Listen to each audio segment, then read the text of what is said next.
Welcome back to Stories to D4. I'm your Dungeon Master, Matthew, and I'm excited to welcome you back to the adventures in the world we know.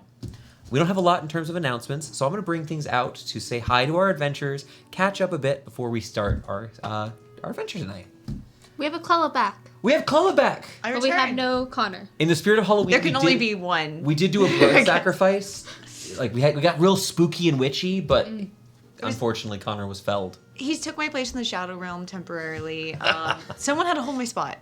Fair. So excellent. Well, we hunt down the rest of the Millennium items to get Connor back. We will still continue our adventure. Felled Exodius. Did you say Exodius? Is that his name? That's not, and that's okay. I'm proud of you for trying. I don't know anything about you.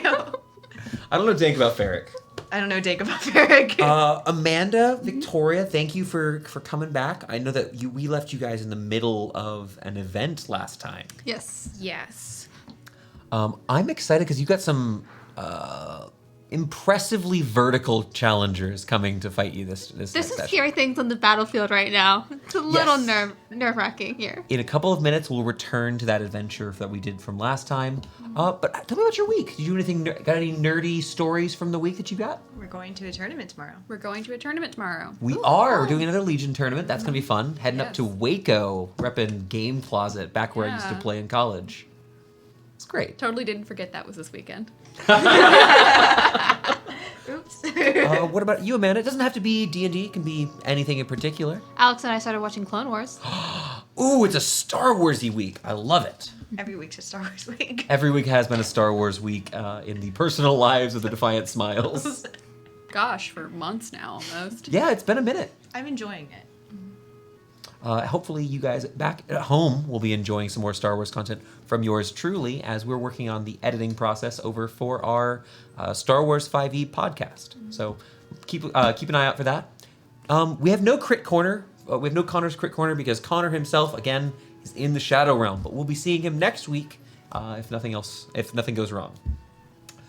Anyone have any more announcements before we get started? I can do a quick recap and jump back in. No. Then I suppose let's talk about what happened last time on Stories to D4. Our heroes were making preparations in order to take on the second round of the Tournament of Blades, a massive competition held in the Kingdom of Issel. This competition would give treasure, glory, and potentially a high-ranking position within the Eltsian government if our heroes were able to successfully fight their way through champions, mercenaries, heroes, and most likely a couple of ne'er-do-wells as well. Along the way, our party met a couple of interesting characters, most notably Somna of Sarda, a strange ruby dragonborn who appeared to have powers similar to Thorn and a strange understanding of his psionic abilities. But unfortunately, our party didn't have much time to bond with this ruby dragonborn before they were whisked away to head off to the second round of the Tournament of Blades. It should be said that not all members of the Defiant Smiles participated in this event together, as Ililie Arendral had whisked away, being taken to speak with her mother, and then eventually participating in the round on her own, going to fight her own battle. Now, this second round, was a lot weighing on our heroes' hearts as they had learned that some dramatic changes were coming to the government of the kingdom that they cared so much about, and that Jam, the princess they'd been escorting, may potentially have to have a political marriage in the near future. With all that in mind, they had to push it down and face off against a collection of Yuan-Ti, or snake people from the island of Apexia, who they clashed with in the arena in order to continue further into the Tournament of Blades. It was a tough fight, and they took a fair few injuries here, with Ralnor even getting submerged in a strange, acidic ooze on the battlefield. But the party was victorious in taking down these snake-like abominations before the wooden gates opened to reveal another team participating in the tournament, a quartet of giantkin who now charge the party to attack. But before we start that, and where we'll be starting our session is just a little bit before this event. Back at the end of our previous round, Alex, go ahead and bring us out here, because I'd like to talk with Clella, or more specifically, Ililie Arendral. Now, you finished the last round of the tournament seeing your mother, Ceastus Arendral, looking down at you from atop the seating. She's over in one of the noble sections that's been set aside. We're just gonna I want to kind of go back and see what happened here. You want to fill in some blanks that we had people asking on the Discord, and even some of my friends here asking me about what the heck happened with Elle. Who knows? So you're here. You've just finished the first round. You're still a bit bloodied from fighting that the pair of magical constructed hands made by the Archmage Star's Blood. You quickly begin heading up the stairs to reach your mother. Do you make any preparations before you make it up there? Cast haste. I'm gonna stop for a moment and take some time to like prestidigitate and clean myself up a little bit, not be spattered in blood. Do you actually tuck your shirt in? Yes, I do tuck my shirt in. Oh my gosh, we get the clean L. We never get tucked L. Yeah, I like straighten up. I like fix my hair 4 different times, like all that jazz, and then. As you make your way up the stairs into the stands that surrounded the arena of the Tournament of Blades, you are passed occasionally by a collection of guards, knights, and the noblemen that they appear to be serving as the people appear to be leaving here. Making your way past, stepping out of the way, you find yourself on the upper level, overlooking the vast courtyard where this stone-like dome where you once battled still stands. In the center of the room, her one hand on a tall throne-like chair, stands your mother, Ceastus Arendral, alone. She wears a long, pale, light tan leather jacket that goes down just past her hips. Simple, thick, working clothes. You can see she's got similarly matching dark leather gloves and a pair of earrings, each bearing the red and blue ring of House Arendral, her house that she then brought you into the world. She's facing away from you at first, still overlooking the courtyard, looking down at the defiant smiles, your friends, as they turn and talk to a couple of the other contestants in the tournament. Looks like they're engaging with Gendry, the dwarf you met a couple sessions back.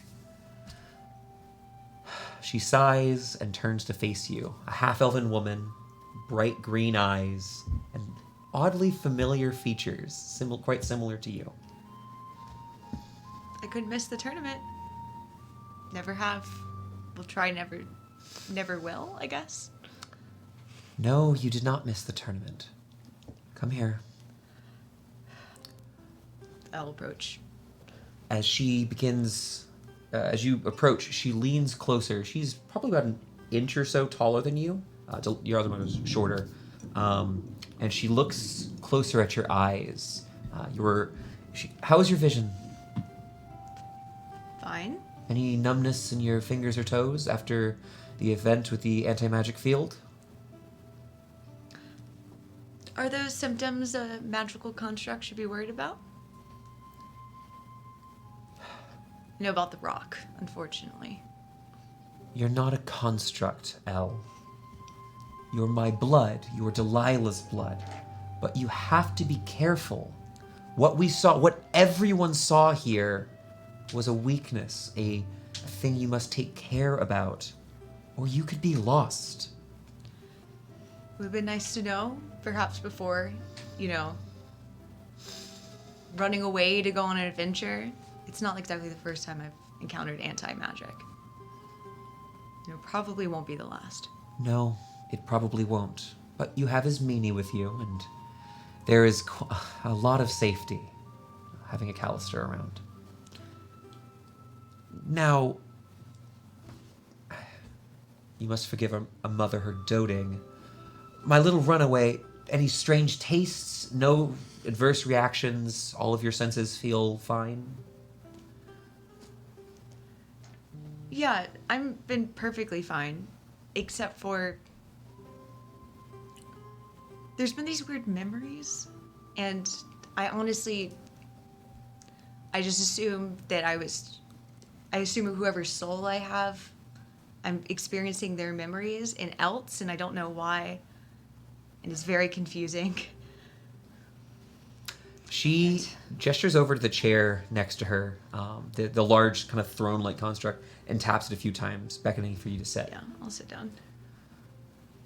I don't know what tomes you've been reading, what stories you've been listening to, but your soul is yours alone. Tell me about these memories. What visions have you been seeing? I'll start describing them to her, but Okay. especially dwelling on like the magic circle and the like clear research that I saw, and the fact that it was like very close to like where we're living in Elts, and Yes. it's not random. Your soul is yours. Nothing about you is artificial. You're our child, but these memories... Your mother and I, when we served together on the Guardians of the Silver Dawn, we once faced a powerful man. He was a studied mage. He was a damn good arcanist. He had much spite for his sister and was jealous of her gifts, and so he used his own to become an incredible alchemist, in addition to all of the magics he had created on his own. Well, he was a terrible man. He left one good thing in this world before we slew him. He left a ritual and the related devices we needed, your mother and I, to create you. There was one crystal intact from his research, a small stone that he created through alchemy that allowed you to become what you are now, a piece of her and a piece of me. These memories you're talking about, perhaps they're echoes that have imprinted upon them from back when he held and when he created these crystals. I suppose there's two ways we can handle this, and I think you're more than capable of doing either. You could try to learn from them, gain some of his knowledge, take something from someone terrible and use it for good. He was talented, but had a vile heart, and if you want to seek out those memories, you must caution yourself not to follow his path. Or, I could ask for help from a close friend of mine, and we could try to find a way to destroy these memories, silencing the echoes and letting your mind be yours alone. I think I'm supposed to learn something from them. I'd rather pursue them than root them out entirely, but you sure he's dead?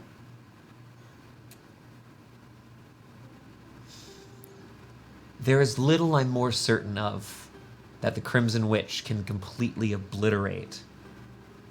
Oh. Yes. So she kind of explains a couple of her friends and how this was from one of her previous adventures. She fought someone. Whatever you learn from this, just know that he is gone. We made sure of that. Edric is dead. Edric. Yes. And you're not him. Okay. It's been quite some time since you ran off. Have you kept to your studies? Are you still running every morning? You could have known if you checked in. Even Ismini's sister came and visited her, and I've heard nothing.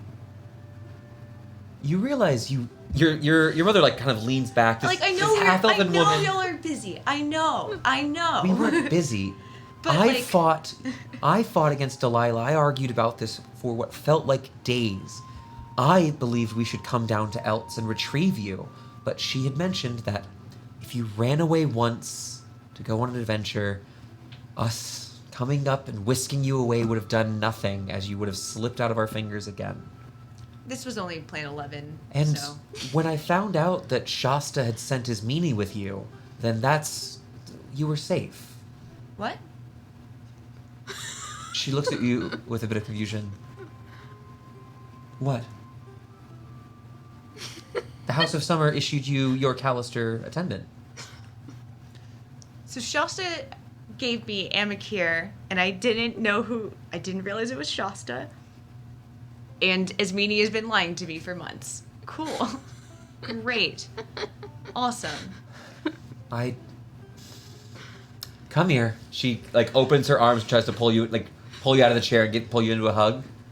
You accept the mom hug? Yes, I accept the mom hug. Hiding in this large overcoat for a brief moment, And I'm like, you feel like a kid really again. Hard. I know. Have you been writing a Mr. Book? Yeah, and I got these horrible scars, and my friend died, and my other friend left, and it was Your horrible. scars? She hasn't seen them up close. What happened? Why? A tower kind of fell, or was blown up. Did you have Featherfall prepared? Well, actually, we got out perfectly fine, but I went back into the fire. There were some magical research notes that were really important, and is You meaning have too much of Delilah in you. It's magical research. It wasn't gonna let it burn away. It was important. Plus, the villain had You were never that attentive in your studies and your... Well, it wasn't for me. I did lose my sigil, though. I lost it in the fire. You don't have one of our marks? Okay. She, trying to fiddle for a moment before removing her gloves, removes each of her earrings. Oh, Mom, you don't have to. You bear our sigil on our heart. Why not bear them on your ears as well? I'll wear them gladly. She hands you this pair of... These are fine earrings. These are not... They're not magic earrings, but they are... they bear your sigil. I have to leave you, little one. There's one other thing. Of course. I have more time before I return to the rest of them. Maybe two other things. Okay. The DM doesn't mind a surprise. Okay. I get surprised every Friday by you guys. Do you think that there's any bloodsmithing books you could send from the manor? I will write to Lord Vanta and have him have something sent across the ships. I've been working on the thing. The other one's a little bit more awkward. So, while I was in Elts, I may have met person. I'm sorry, can you do me a favor and make me a deception check for... Oh, never mind, don't roll. Your mother's eyebrow goes real far up. Tell me more. But I am concerned about moving forward because of geopolitical ramifications. Your mother... I was born a lady of the Vorux Empire, and your mother basically kidnapped me. Okay, so does it matter if they're the princess of the entire kingdom? Cause Mom kidnapped you. There have been negotiations with the Kingdom of Elts to join the Sanctum. What? We have a bit to discuss. And then over the next couple of minutes, Yeah. she so we heard this last time, but she tells you a little bit about how the Kingdom of Issel, which is ruled by a king and his council, is giving up its power as a kingdom to its constituent parts, returning the crowns of the rulers of each of the regions, the kings of the dwarves and the elves. But there is the council will remain a great alliance between all the lands east and west and north and south. And Elts is considering joining the fold. One of the potential...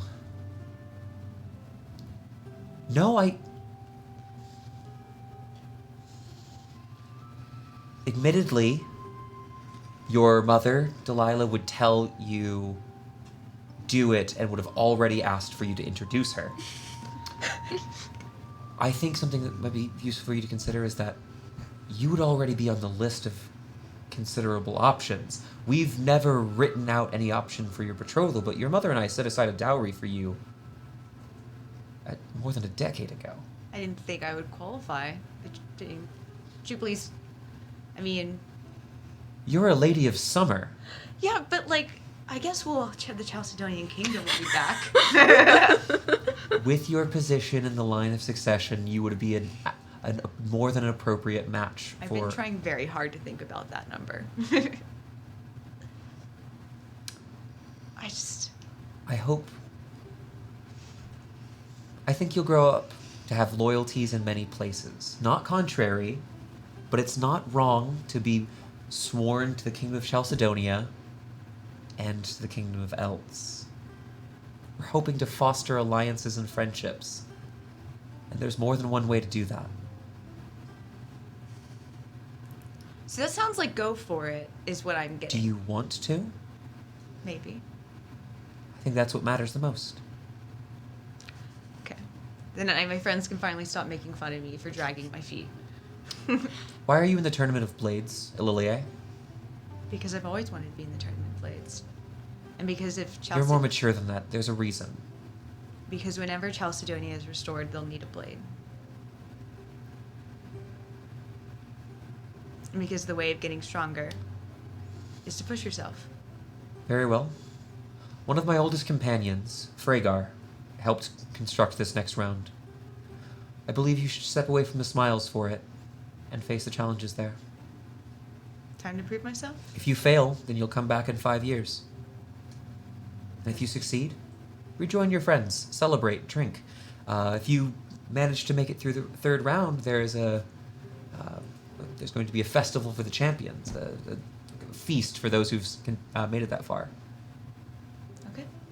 Wish me luck. Good luck, Al. Thanks. One more mom hug. One more mom. One more big mom hug. You spent some time catching up. Yeah. Because really, you've got some time here, and then we're gonna kind of jump back into the real time. You go off. You fight your own snake people. Oh, we're gonna get to you two having a reunion. Oh, no, I was thinking about another person, and I was wondering where they fell into the line of succession. You can ask.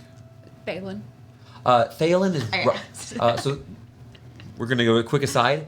There is a line of succession for the Kingdom of Elves. Thalen is considerably lower because of how the succession process is decided. You're talking about dozens past. I think it's fair to say, but Elle is artificially high in the in the succession. Elle was picked by the Lady of Summer to be that particular position. Neat. Yep. 7th in line. Just kill 6 people and you could be... No more elven genocides. Everyone stay alive. I don't want to run any that's countries. it. No more deaths will happen. You heard it here first. No more Elven elven deaths. Oh. Good thing there's more elves Wait in a the party. second. The elf player over here. Wait, yeah, the elf No, players. this is an elf. Elves of Summer aligned. You get an elf pass. You're like, I'm a human, but I do have an elf card. Present to the door. It just says knife ears on it. Oh, no. Very well. It's I do what I want, but it's signed by like So the elf. McAllister house. Actually, I guess less Elle than more Clella. Clella, the next day, Elle spends, she rests on her own, frustrated. She talks with Jam briefly, just letting her know that you're going to be going off on your own. You find yourself in an inn. I'm sure working yourself ragged over the evening. Getting ready for tomorrow? Yeah, not overly ragged. Okay. Like ready to put my best foot forward, but yeah. But we'll see Double Elle again time. Double work. after this next encounter because we're going to jump back to the present where most of the Defiant Smiles are watching a quartet of giants sprint towards them. Roll for initiative. Okay. Me too? Yes, you as well, Clella. These two are down. I'm a fool. This is me. I have a pen. Victoria. Stop. Roll 1 initiative with advantage. All of your characters go then. I will make life so much easier. You're welcome. Use his meanies modifier. I'm just going to say Victoria for that slot. Victoria's menagerie. Elle? I'm sorry. Elle's not here. I'm immediately wrong. Victoria, what is your initiative? 21. 21. Nice. Now that's going to be Victoria. So Victoria for this battle is going to temporarily take control of Thorn. Players at home, if you ever have a player out and you're trying to figure out what to do, talk to the player first. Connor was more than comfortable having Victoria pilot his character for a single fight, so that's why we're doing that tonight. If they're not comfortable, just ignore that the character exists. Just blink them out of existence. Don't worry about it. It's totally fine for most stories. I really just want to use this full spell sheet and get in there, but... You're allowed to, but this is the easy version of I it. know, I have Okay. the easy version. Triangle Amanda, Vanilla. what is my 11. roll? So I'm going to do it for like a round. 11 for my. Now I'm going to ask for our guest NPC here. What did Baba Urala, the troll, roll? This Baba rolled a 10. A 10. Not great. Not great. Well, don't worry. You beat most of the other giants. Ha. Amazing. It's my charm. I don't know which. All right. Alex, can we go ahead and pull up that? Do we have the battle map pulled up? The big one. Yeah, sure. Let me go ahead and describe more again what happened. These wooden gates opened, separating where you were and where they were fighting. You're in a grassy field, some of it getting up high, waist, and even chest height, but it's not causing difficult terrain here. There's ruins there are Apexian ruins covered in long trails of writing from languages that are unfamiliar to you. Lots of snakes in their language. Like their S is just a snake curved around. It's wild. There are a number of these stony pillars and walls that appear solid, but you could potentially move or break them with sufficient force. And the 4 giants that emerge are a frost giant wielding a massive axe, a incredibly bloody stone giant, this gray-skinned, bald creature. You've seen art that looks like stone giants before. He has a huge club. You have a massive fire giant wielding an obsidian greatsword wreathed in flames. And you have a strange-looking troll, probably the smallest of the 4, holding a large club, wearing this battle helmet with what looks to be bloody runes runes drawn in blood on the helmet. And you see that one of its offhand here is glowing with this black, necrotic-looking energy.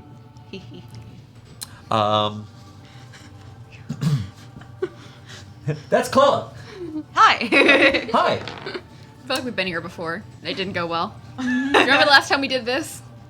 There's giants. El Cascaris. Oh no, she's not here. Oh, no, I'm thinking way back when. Victoria, you won tonight. Are you thinking when you were a villain? Yeah. You won tonight's initiative, which is huge because you're all 3 round 4. You're Ralnor, Squawk, Ismini, and Thorn. You're 3 minis. I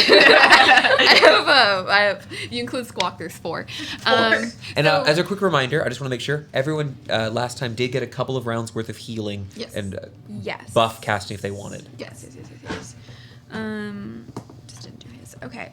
So let's see. We're going. You're on deck, by the way. We're gonna go ahead and do Thorn first. Bonus action, move Hex because the creature that we were fighting Yes. died. Who would you like to hex? I would like to hex the giant in the front. Okay, the frost giant. Yes. Thorn reaches his hand out, begin charging his magic, and focuses on the frost giant. And then as my action, I shall Eldritch Blast. Sure. Making 2 shots, 1, 2 with the Oh, I should have Eldritch done Blast. it separately. I'm gonna reroll damage. Because only one is probably gonna hit with the math 20. Okay. I'm gonna do What is the other one? 13. No, miss. You're right. Yeah. 14 points of damage. Do you need necrotic and force separate? No, I do not. Okay. Great. Then I'm going to use. It's Meanie. Gonna go ahead and do it. I'm gonna cast Fireball. I'm sorry, you're gonna what? I'm gonna cast Fireball. Wait, you didn't see this coming? I did. I did. Perfect. I'm gonna go ahead and have Thorn move and get some cover. Yes, thank you. Perfect. Fireball. I'll start making my deck saves. I will let you know I'm not gonna bother roll one for the fire giant. He is immune to this damage. I will make Yeah. a deck save. You will, and you will make this save, as with all saves, with advantage. I'll just roll it here. Stone fails. The frost super fails, and the frost giant is vulnerable to fire damage. It is only 25 points of fire damage. The frost giant takes 50 more damage. 19 passes. Yes. 19 passes. You're gonna take half of that, which is 12. 12. Yeah, I rolled bad. You also watch as the troll kind of rears back, roaring as you strike her with fire. Then Ralnor is gonna run up. The stone giant appears quite injured after failing that save. Ralnor's gonna run up to the frost giant and do his 3 attacks. That was a natural 1, but there is a 21 and a 20 to hit. Both of those will hit. Go ahead and roll that damage. 10, 11, 11 plus 12, that is 23 points of damage. 23 points of damage. Really solid hits. Ralnor immediately coming down, biting, clawing, and trying to take out this leg. You see he actually rips off this, like, looks like a wooden board that has been sort of wrapped around. It looks like this thing could have been the top of a serving table at an inn you've traveled that is so large that he just wrapped rope around his leg and mounted it there. Ralnor's was ripping through. And anything else on your turn? Not doing anything with Squawk this turn. Nothing with Squawk. Okay. Would you like his meanie to move away? Anything? I'd like to, if you could just move me a little bit closer to that piece of cover, away from Thorn. I don't want us to all be Perfect. How clumped about that? together. Yeah. Great. I'll go ahead and say if partial cover there is you're kind of ducking Okay. behind the wall if there's range attacks. That will move on. The Fire Giant did beat you, Mai, on initiative here. So the Fire Giant is going to go ahead and move on up. Excuse me. Pardon me. Now he's going to make a couple of attacks. What we'll say is you can see this from far away, is But meaning. he's another team, so he's not going to kill Ralnor, right? You would know that the rules forbid you from killing people here. You can strike them down. Everyone who's made it this far is talented enough to do that, unless they have beasts, which they don't have. But you would be, if Ralnor kills one of them, it would be your fault. Right. As he's swinging, you do notice that his blade does appear to be also dealing fire damage, which he's immune to. Am I correct? Correct. Is a magic weapon, now, to answer that question preemptively. Okay, cool. He's going to go ahead and make his 2 attacks with his greatsword. One of these is a natural 20, the other one is going to be a 23. Those will both hit. Okay. Oh, really bad. That is 3 ones on. Not great. It's going to be 18 points of damage after everything on Ralnor. Great. The Fire Giant is then going to use his bonus action to make an athletics check here. Not You quite watch as he's going to. I'm going to go ahead and make a contested athletics check with Ralnor. He can make an acrobatics or athletics check as this guy's trying to pick him up. The DC is going to be 13. 11. 11. I'll go ahead and say, you guys see that in his offhand, he now holds Ralnor. Ralnor is grappled. Scoops him up. That will be Mai, and then Baba, you're on deck. Same one as before? As meeting? Same plan? Go on ahead. Depending on what you want to do, I'll let you make the call between the 2 spells. Alright, I want to get within 60 feet of the fire giant. Within 60 feet. Yeah, you should be. Cool, can you make me a wisdom saving throw? I'm casting banishment. He's holding Ralnor. I am, but that's fine. Ralnor can handle a fall from 10 feet. Yeah. Okay. Sorry, charisma saving throw. Charisma. Not as good at those. Yeah. That is going to be a 16. Bail. Bye-bye. So, this fire giant lifts Ralnor up into the air. You see that he's actually like squeezing Ralnor's like, "Argh!" He's squeezing his face, opens his mouth, and brings his blade back as if to impale your little lizardy friend. When suddenly a slight popping sound as he disappears from existence. If that's concentration, just make It's sure that we're concentration, being honest. yeah. You'll keep you honest. Yes. I appreciate it, Amanda. Super strong, super big deal. He was the tallest of the giants. You've all vaguely heard the taller giants are more powerful. Yes. Their general thing. Like, You let's took out banish. the clear leader of the group. My friend. You got rid of them. And In perfect common, my friend. also, fire damage to a troll. So we did 2 for 2. Yeah. We did it. You can see the fire seems to be lingering on its skin, which bubbles and boils like a witch's Ralnor brew. take any damage from falling 10 feet? Uh, He takes no damage from non-magic So, sources, but he This is kind of a weird one. People debate this endlessly. Right. The official ruling would be yes, because falling damage cannot be reduced. Okay, I don't like it, and he takes no damage. great. It does mean If he fell off a cliff, maybe I'd there's imagine there he'd might take be the a limit. damage. You don't know. Right. But 10 feet does not seem like it affects him. Otherwise, you're like, I will we say can always he's- leave Ralnor at the I top will of any call folding. him prone. I think That's that's fair. fair. Okay, knock him over. Oh no, my baby. Oh no, my friend. Excellent. Mai, anything else on your turn? No, I think I'll stay where I am. Perfect. Eh. We're going to move on. It's Yeah. then going to be Baba Urala. It is your turn. It's perfect comment. It's canon. You get to It's make those canon. decisions. I'm not used to. I believe I can actually move into melee with mine. If you want to check my 10, 15, 20, 25, 30. 30. You dashing? 30, right? 30. Okay, I counted wrong. I'm going to. Big base. Doesn't. Yeah, I counted wrong because of big base. I don't have anything to reach. Yes, I would like to put myself next to the I'm going to dash so I can get in right here perfectly. You want to get within The the squishy- two magic people or these the two people? magic people because Perfect. Squishy, Wizard, and you know, Amazing. That's fine. maybe a little bit further back.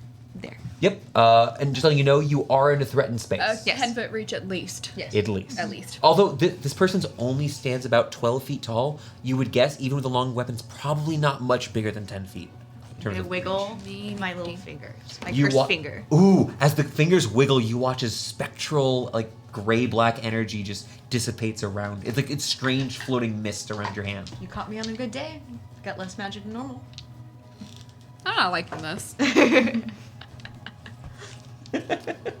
That is going to be the other giant's turn. You watch as these two. I'm going to go ahead and start their turn to make a Wisdom saving throw. The stone giant, incredibly injured from the previous battle here, looks over. That's a natural one. Go ahead and write that one down for me, Amanda.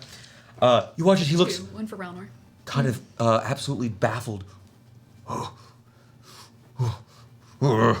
Give us back Galder! And is going to begin.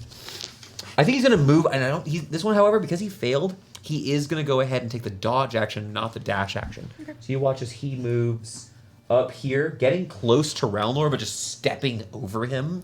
You watch these massive bounding steps. The stone giant, almost as tall as the fire giant you saw before, is really looks like a lanky human with gray skin, kind of like a even bigger Goliath.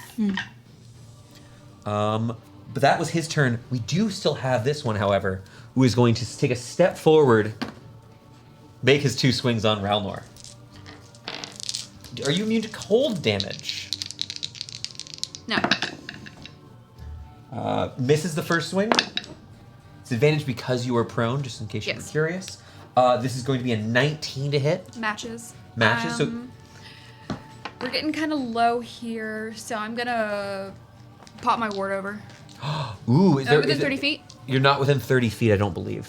I think the ward is 30 feet. 5, 10, 15, 20, 25. You know what? I'll go ahead. Oh, we're not going to count squares. We're very close here. So Okay. we'll go ahead and say yeah, Okay. just to keep things moving. So the total damage, it's going to be, some of it is going to be frost, some of this is going to be magical slashing damage. Okay. Do you need it separated or are you good? I don't need it separated. Okay, that is going to be 11, 12 points of damage. Pretty low on my dice roll. Ralnor takes 1. Ralnor takes 1. Hey, I hit him. Ralnor kind of cries out, seeing a new foe, and is ready to fight. That's actually going to be it for the Giants. We'll go back to Victoria. You're on deck. It was the stone giant with thorns, so we're gonna just Eldritch Blast again. Yeah.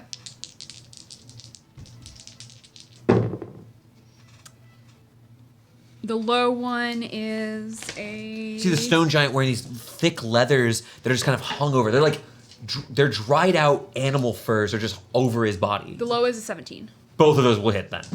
Very clearly hits him. Shooting out 1, 2 of these telekinetic bursts of force flying from his hands. 31 points of damage. 31 points of Nice. damage, and it looks like the stone giant is quickly approaching death's door. He's like ready to trick or treat, but not quite there. Okay. Then Ralnor's gonna pop up. All right. I'm gonna do Ralnor's attacks separately, because I don't know how close to Daddy is. Is that fine? Oh, sure. Or do you want to roll them all together? That's fine. Okay, that'll be a 24 to hit. Yeah. Minimum damage 7. Still up. That'll be a 22 to hit. 13 points of damage. 13 points of damage is exactly as much damage as you need. You watch as Ralnor leaps onto the back of the stone giant and begins pulling through the leathers, and then suddenly a piece, you hear a shriek as a piece of shoulder flies out. Ralnor clawing, having the time of his life. "Rah!" He bit, he clawed, now he's horn, attacking the frost giant. Leaping off of the defeated giant, he charges towards the frost giant. Good job. That'll be a 19 to hit.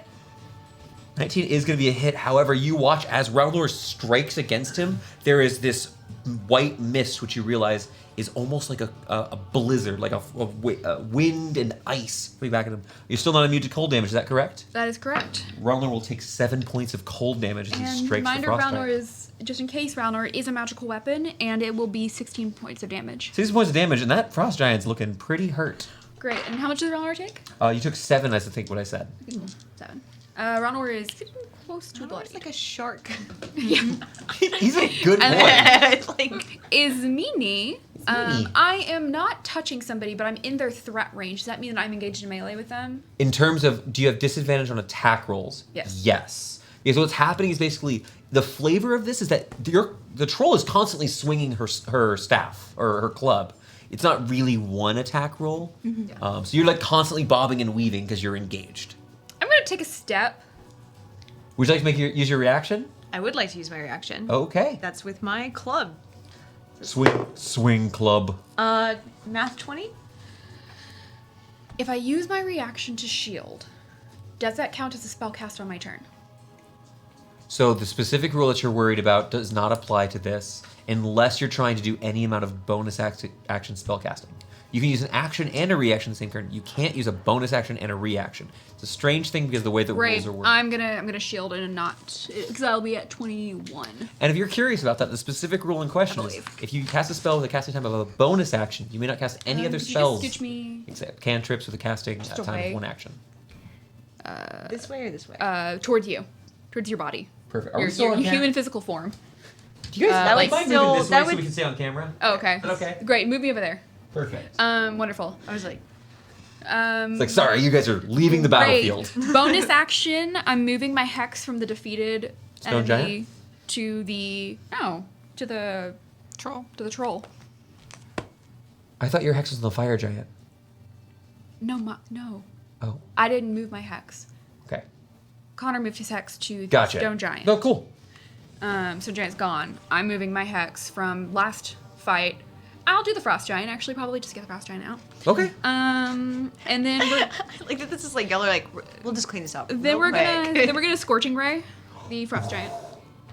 Don't appreciate this. I don't have my reaction to bring any maybe defensive abilities up to bear. So the lowest is a 16. A 16 matches. Great. So I will roll.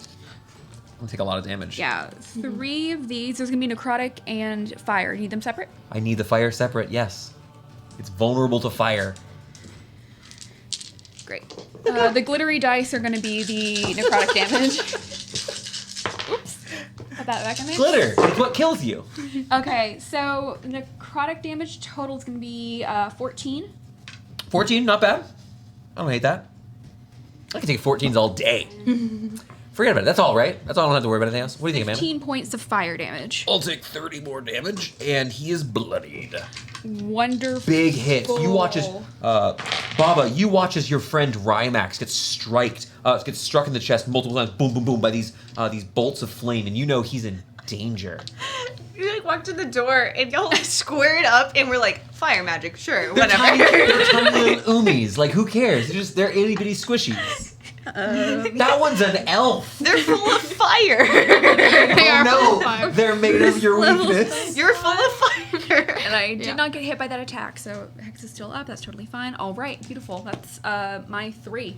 All right, that's Actually, going to then. Squawk is gonna go and do the troll thing. Okay, helping whoever attacks the troll. Yep. Totally fine. So you've cost me 10 gold because you killed Squawk. I'm fine with that. Fine. That is going to be the fire giant's turn. Banishment. Great spell. We don't have any way of killing him, so we just got rid of him. He is floating in a harmless demiplane, as someone would say. Last turn it was. You know, surprisingly, Got kicked he's out for from banishing this people. plane. He's not an outsider, so he'll be back. Okay. Yeah. Okay. He'll be back. in a minute. Yeah. That's gonna be Mai's turn. Mai, how you doing? What you got? I You're like in to- threat range. Yeah, I like to step away from threat range to get on like the other side of the blocks. Because you've already used your reaction. You can't swing at me. Ooh, she got you there. I forgot about that. Yeah. And let's take out this frost giant. I'm also going to use Scorching Ray. That was really efficient. Wow. This is that drow fight all over again. Where you guys went, we choose arson. Nat 20. Crit. And the other lowest is a math 20. Okay, so it's gonna be 3 times the damage essentially. Very good. Okay, this is Scorching Ray. You don't add any damage, so you just add all the dice together. It's a lot. What is that? Is that 9d6? Oh no, No, how 8d6. 86. Wait, how many dice are in each of them? It's 2. Oh, and you only hit twice? I hit 3 times. Oh, okay, cool. And then crit on 1. Gotcha. That's gross. So it's 2, 2, 2, right? Yeah. 8. This is gonna hurt. You're. Baba, Two. you just got in here, and you your friends. 31 points of fire damage. 61 points of damage. You see the frost giant looks incredibly pain, incredible pain. However, because of how much damage it is, I'm gonna roll a quick Constitution saving throw. I did well. You see, for a moment, you bring him down to his knee, like he falls down to one knee, looks at you with fury, takes the pommel of his axe, digs it into the dirt, and brings himself back up. Hand on the axe, looks like he's about to charge you. Okay. So, Ma, you have a good sense he's coming for you now for what you just did. Okay. It's a huge hit. Is that going to be it for your turn? That'll be it for my turn. Then we're going to go to Baba, and then it's back to my other giants. I'm gonna follow the elf full of fire. Which Ooh, elf? There's an Elf? elf and a human full of fire. Which one do you want? I'm going to be the elf full of fire. Okay. Squawk makes an attack of opportunity. No. Okay. So you charge up behind And you got this, advantage this on being. one of those Would hits. you like to get on the rubble or no? It's I up want to to you. be on the rubble. No, I feel I like aimed it's at the frost giant, not Oh, at the okay. just to make everyone's lives harder. I'm Charge- going to yeah. claw and club, and I'm going to use my curse. Excellent. So Because claw and club. yes. Is it claw? Oh wow, I'm not gonna hit. Like I'm not going to. You roll horribly. 11 and 13. misses. Oh, that's Horrible. awful. What Yeah. was like threes? A 3 and a 5. Yeah, those will miss. I'm so sorry Yeah. to say you don't hit. I didn't make you an NPC that hits on threes. No. Bad DM. But I will heal at the beginning of my turn. Yes, because this last round, you did not take the fire damage. And I guess it's my whole turn. Yeah, that'll happen. Pretty underwhelming. It's hard I to d- be an NPC sometimes. Yeah, you're not a full character. It'll go back to the giants. Now, I only have one. It says giants here, but I have one giant. Me and Ganondorf over here hanging out. He is pretty Ganondorfy. He is Yeah. pretty Ganondorfy. Yeah. That's a sick model, though, isn't It's it? very cool.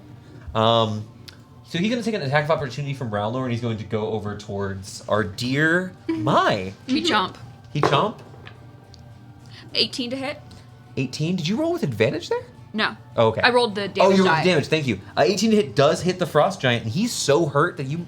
Who knows? 13 Maybe it's points possible. of piercing damage. He's still up. However, he bites. You see, he's stumbling as a piece of his tendon gets injured by Rowlor as he's charging up. Chomp.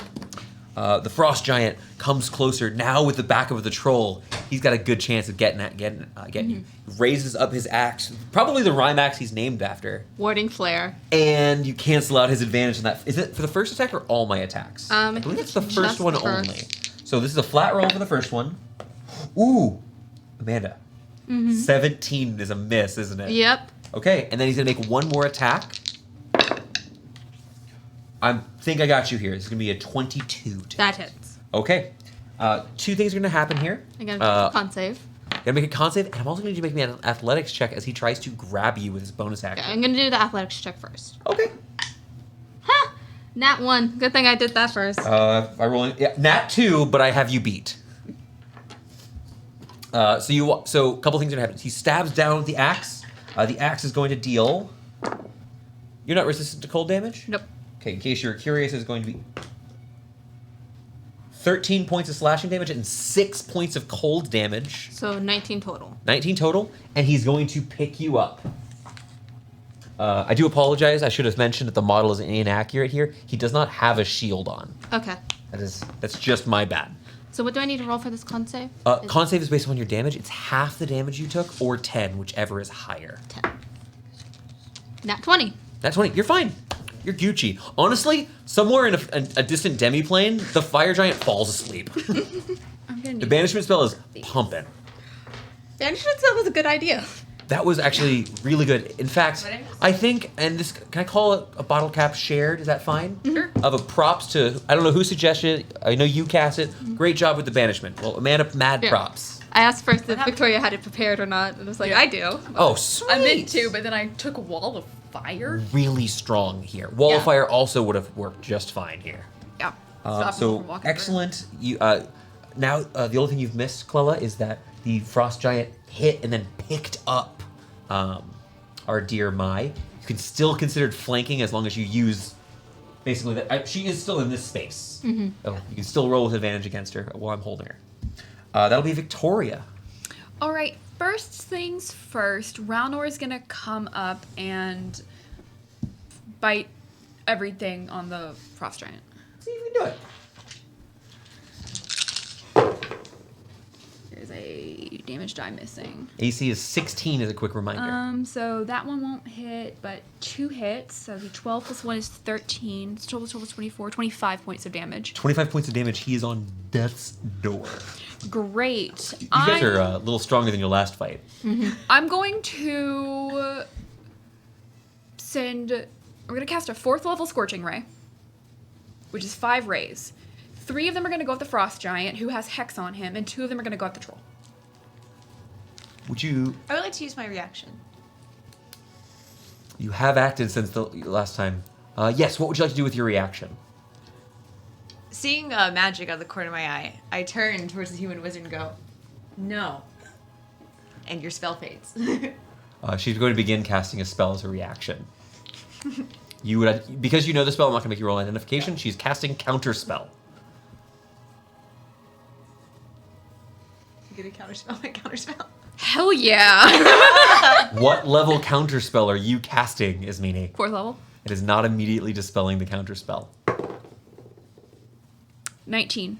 19 actually works against every spell in the game. That will do it. That was your one-off 5th level Counterspell. Right? Because It's 10 plus the spell level. Yes, 19. Yeah. Yes. Great. So that's Amazing. absolutely massive for both of, like, that would have, either one, that dice roll determined a lot. Yeah, I just used 2 4th level spell slots. All For a right. moment, you see these 5 bolts shoot out of Ismini's fingertips, targeting the enemies. And for, like, there's the black mist you saw before begins surrounding them, trying to kill the spell off before you burst through. Great. 3 of these are going to go with the Frost Giant. These 30. Let's do the Frost Giant first. That'll be a natural 20.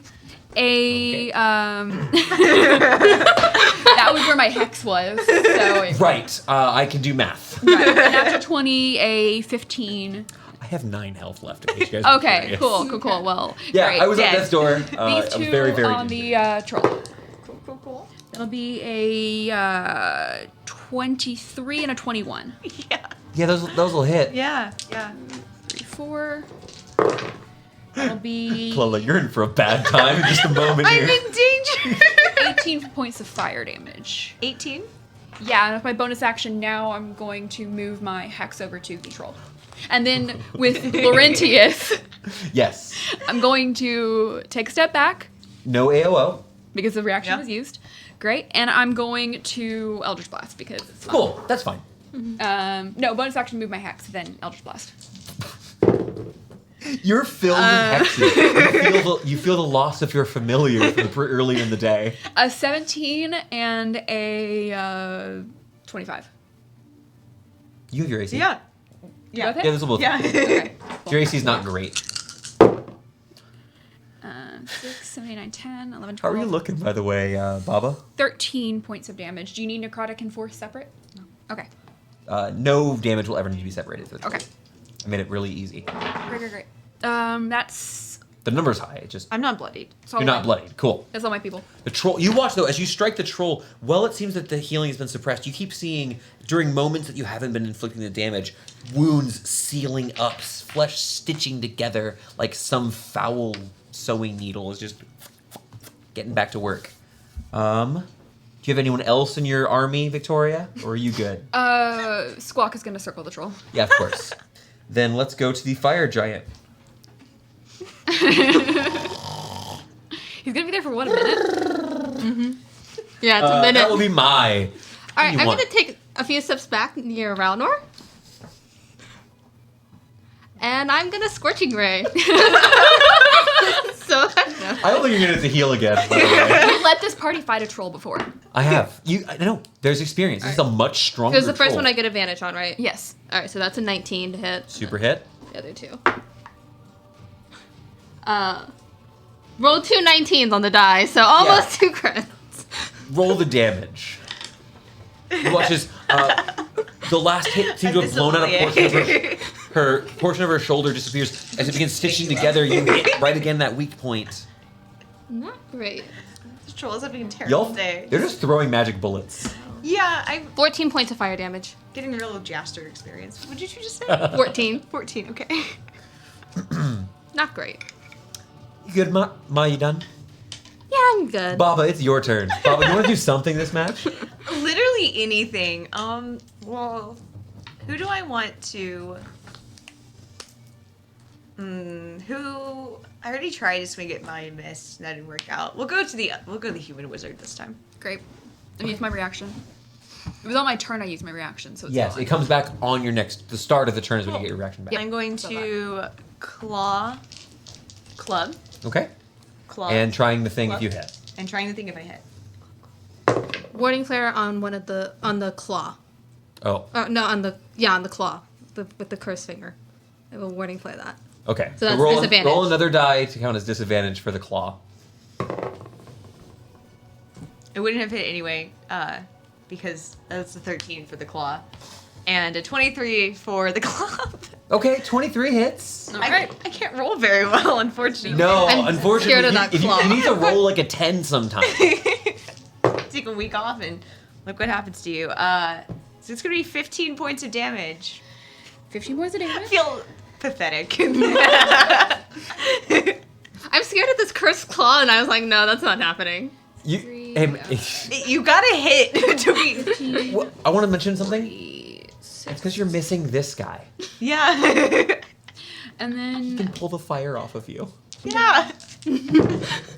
That's what. I'm good. You're good. Concentration for what? You're concentrating on like hex, right? Yeah. That's fine. And Wait. there are no other. Oh, advantage, not disadvantage. I'm more mage. There are no other giants. Going to the top of the round, it's Victoria's turn again. It feels like we just had your army. Great. Ralnor is gonna come up. Ralnor's gonna come up and do his business.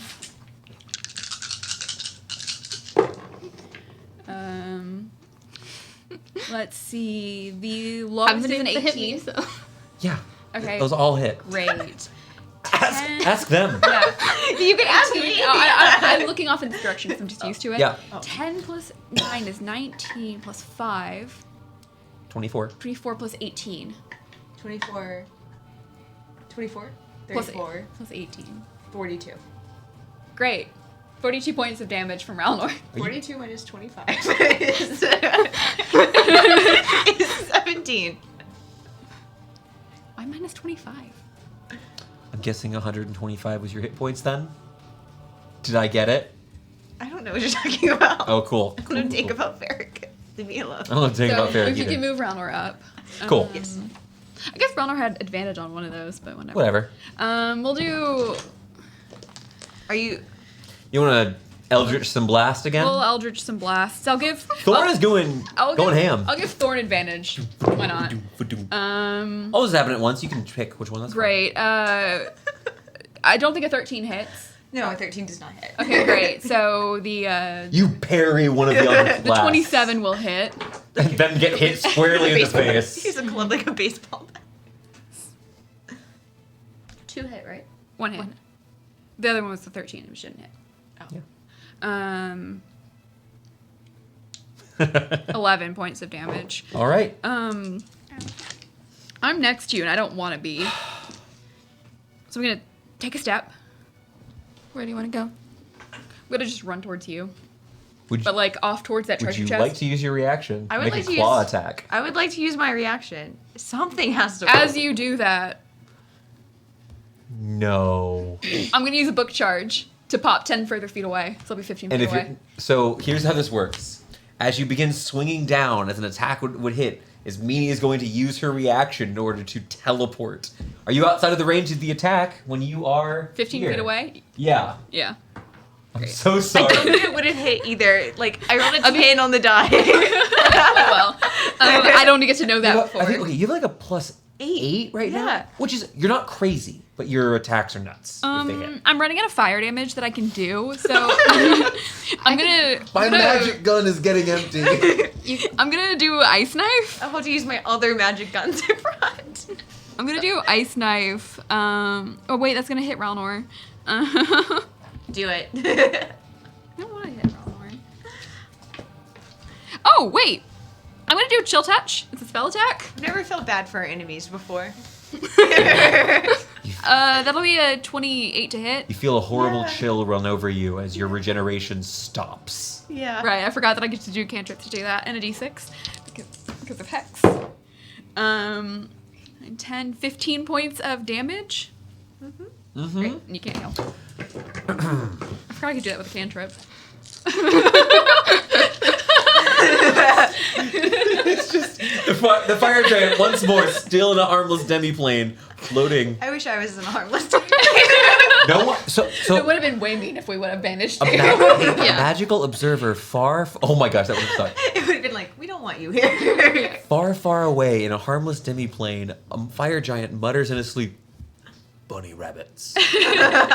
All right. I mean, that's gonna then be my turn. Baba, you're next. Scorching ray. You're a fire cleric. I am a fire. You're a fire cleric. You're just like, fire. Not great. What's your AC? 17. 17. So Okay, cool. Just number to Wait. hit. 17 was The bad one of one? misses. Okay, cool. To Cool. the hit. Someone missed you. I don't think I'm ever going to know what the curse does. I don't think so. 12 or 13 more points of fire damage. I'm almost out of spell slots. Same. We still have a fire giant, but Oh well. What can you do? Nothing good. I got to roll 3 dice for a cantrip. Baba, you're bloodied, aren't you? Yeah, I'm bloodied. What would you like to do next? Go home. you can surrender. You could surrender. I need these two. This Baba will look around and look at the amount of fire her enemies have thrown at her and go, I would like to go home now. You hear uproarious laughter, cheers from the people sitting around the arena as the troll yields. The magical curse receding. You watch as it pulls back. The skulls adorning one of her pauldrons go from being the normal browns and tans to quickly being this dark gray fossilized material as the curse recedes. And you hear people just like crying and cheering as the troll is no longer eligible for the fight. It begins wandering. Assuming you don't, Relnor doesn't attack. No. Can I pat Relnor on the head? Yeah. He's I not gonna miss bite. my familiar. You go over and pat this fully dwarf-sized person. Fire giant, you're familiar? No. As you watch as I would like my friend back. as you watch as this wonderful, beautiful creature. Nothing. You didn't get it once. You didn't hit your call one time. How many more rounds do I have? Like 6? Yeah. Cool. Do you guys do any preparations are made over the next? Was it like 36 seconds? I want to get into where he's gonna appear to be in melee. I'm gonna get as far away as possible and put Ralnor near where he's gonna appear. Y'all are they're waiting. He's giving the round would automatically Take us off the battle map. automatically end. Moments pass by.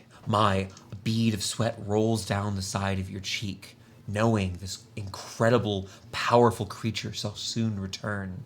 Ralnor stands at the ready, slowly getting more confused as nothing reappears, wondering what he's doing. He's very, very slow and dumb.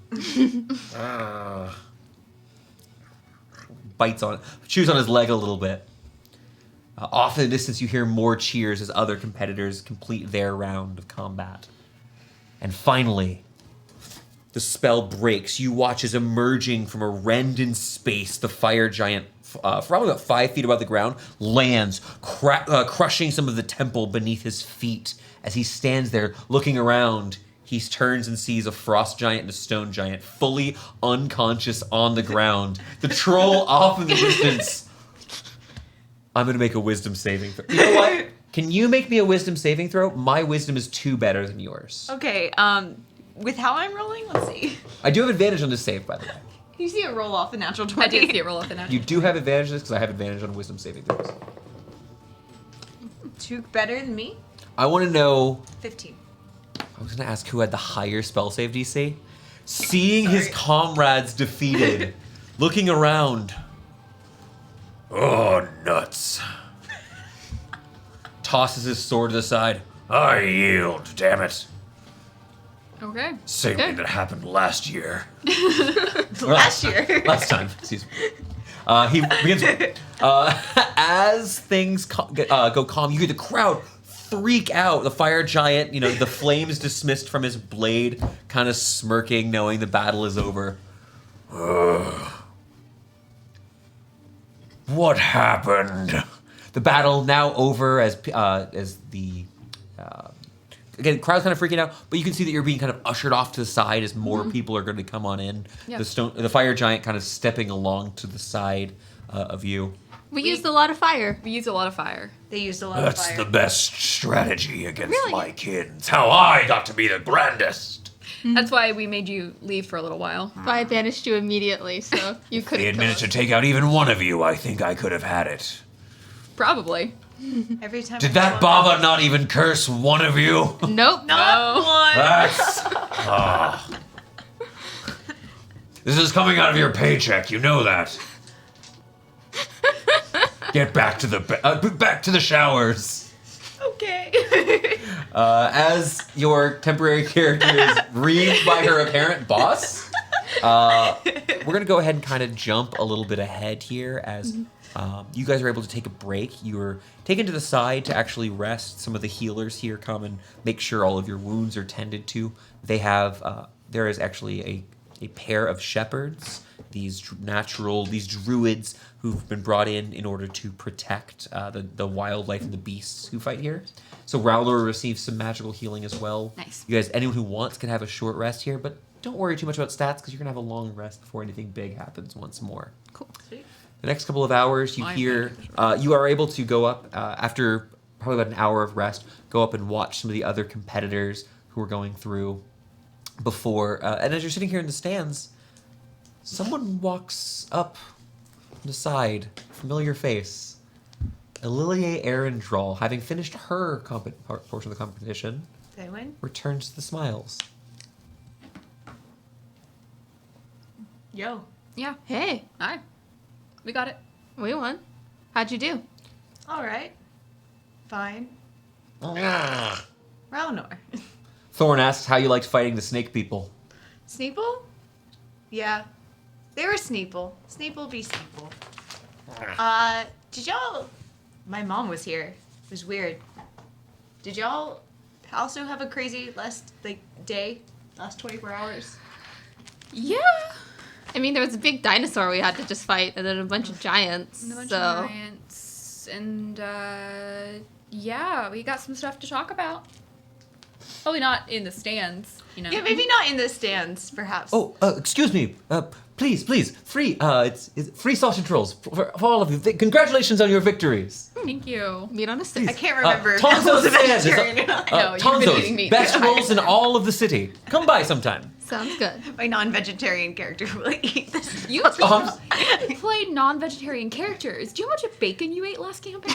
You ate so much bacon last campaign. No, you became a vegetarian after we went to Rat City and had to eat rats. Oh, that's true. That is true.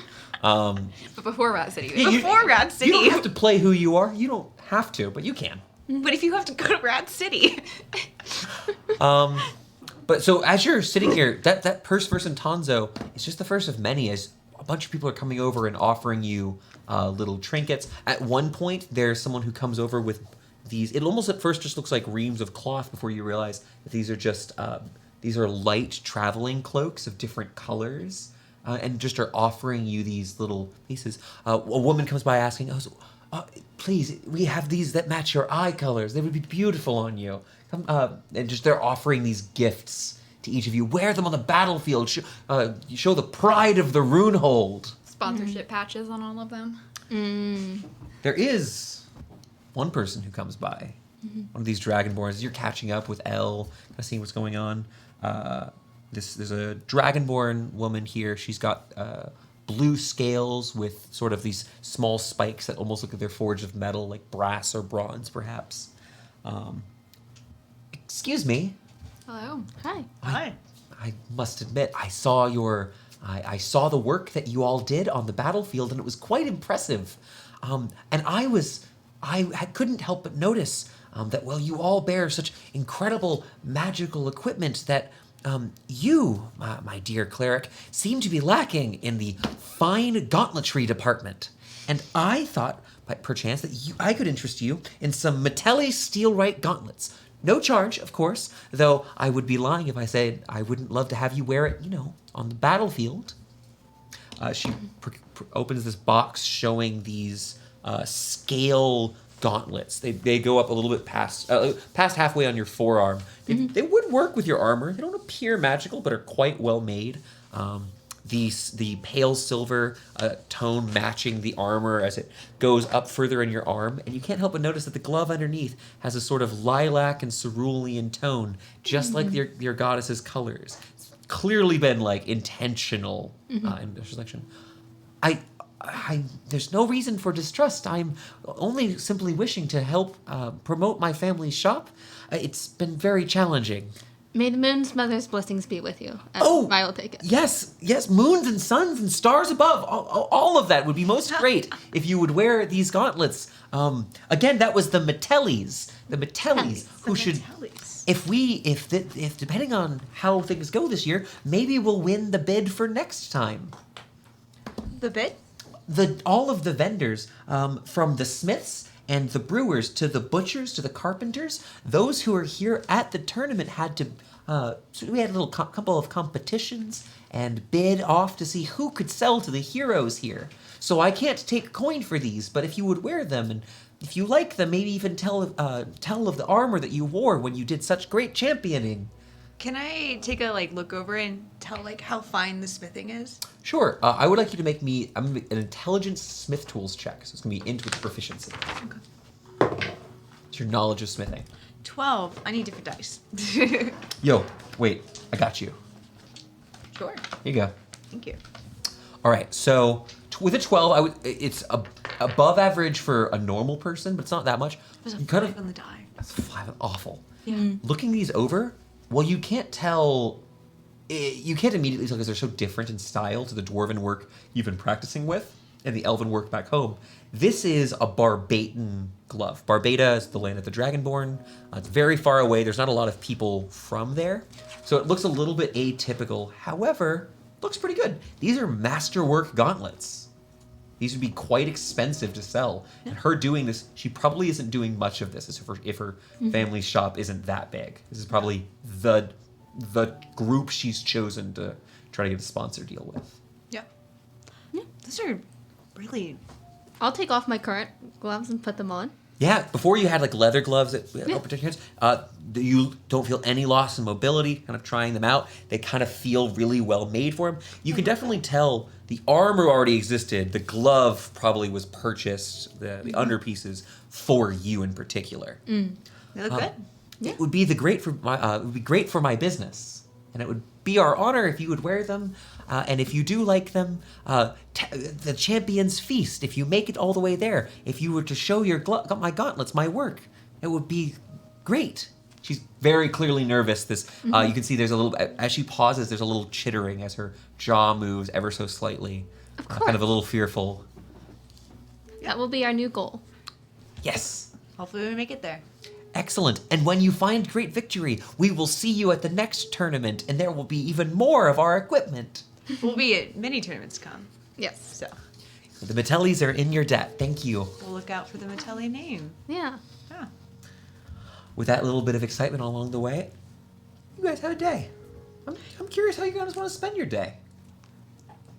Let me clarify, you have the rest of today and all of tomorrow.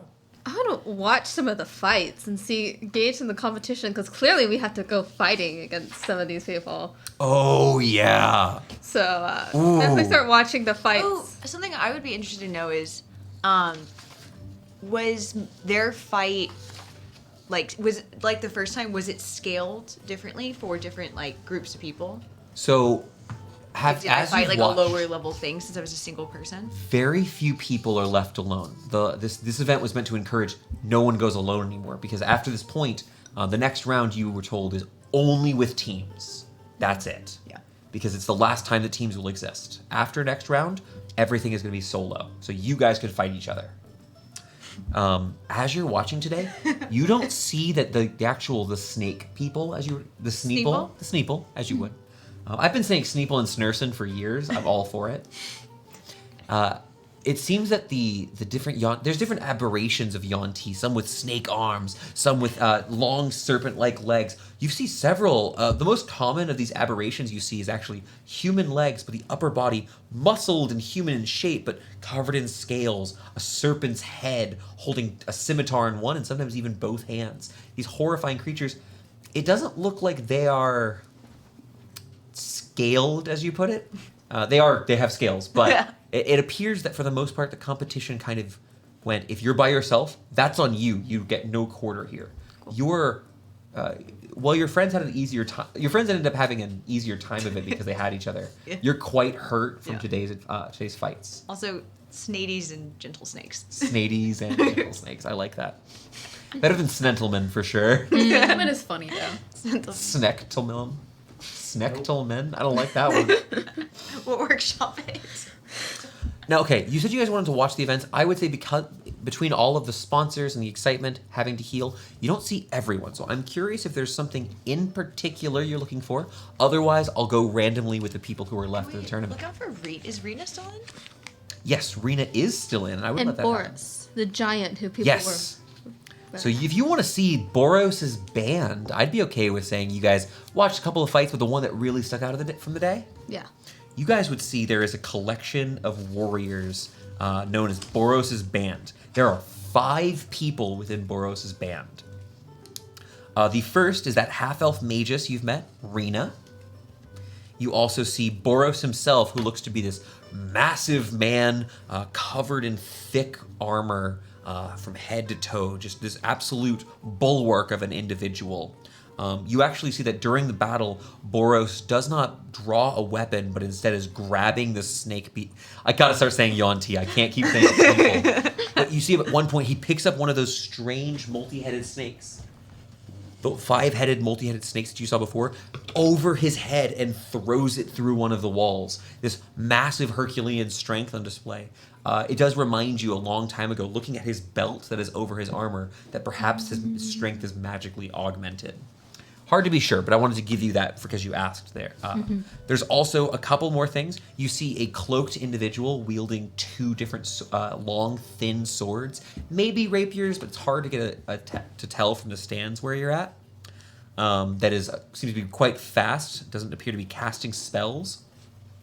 There is also, you do hear the name Ploob, who is this tall, gray-skinned creature. I'm actually going to ask a nature or history check for those who want to identify him. You see he's got these strange, droopy-looking ears that are vaguely familiar, and he's got a soft pink nose. Oh. Nope, I don't know. Can I do a I history rolled check? a 6. Yeah. 27? Oh, that's a furbolg. They're so rare, and in a city. It's very strange. Furbolg, these kind of... They're strange. They're a form of giantkin, but they're very different from things like the trolls and the ogres. They have some like innate magic, right? They're very tall. They've got some innate magic. But it seems that this one here is serving as some sort of priest or healer, as he does not appear to be attacking directly with weapons. Though it looks like he has something sheathed. Again, a lot of these folks are wearing cloaks or trying to hide what they're doing from other competitors. A thing the Defiant Smiles has not been interested in doing yet. Nope, we went full fireball. I also showed my ultimate weakness in round 2. That's true. Mm-hmm. I also should mention the last member, Tendry, is now working alongside Boros' band, rounding out their roster with his dwarven combat techniques. He's a heavily armored knight. He had an axe, right? He does have an axe. You got a good memory there, Amanda. Less magic than our party. Yes, much less magic. It looks like Rena and Ploob are the casters, arcane and divine. Yeah. So they still have some balance there. They're a very caster heavy Yeah. party, which is good. Given that you have Ralnor, you're still roughly even in terms of bodies, or you're even in terms of bodies. Mm-hmm.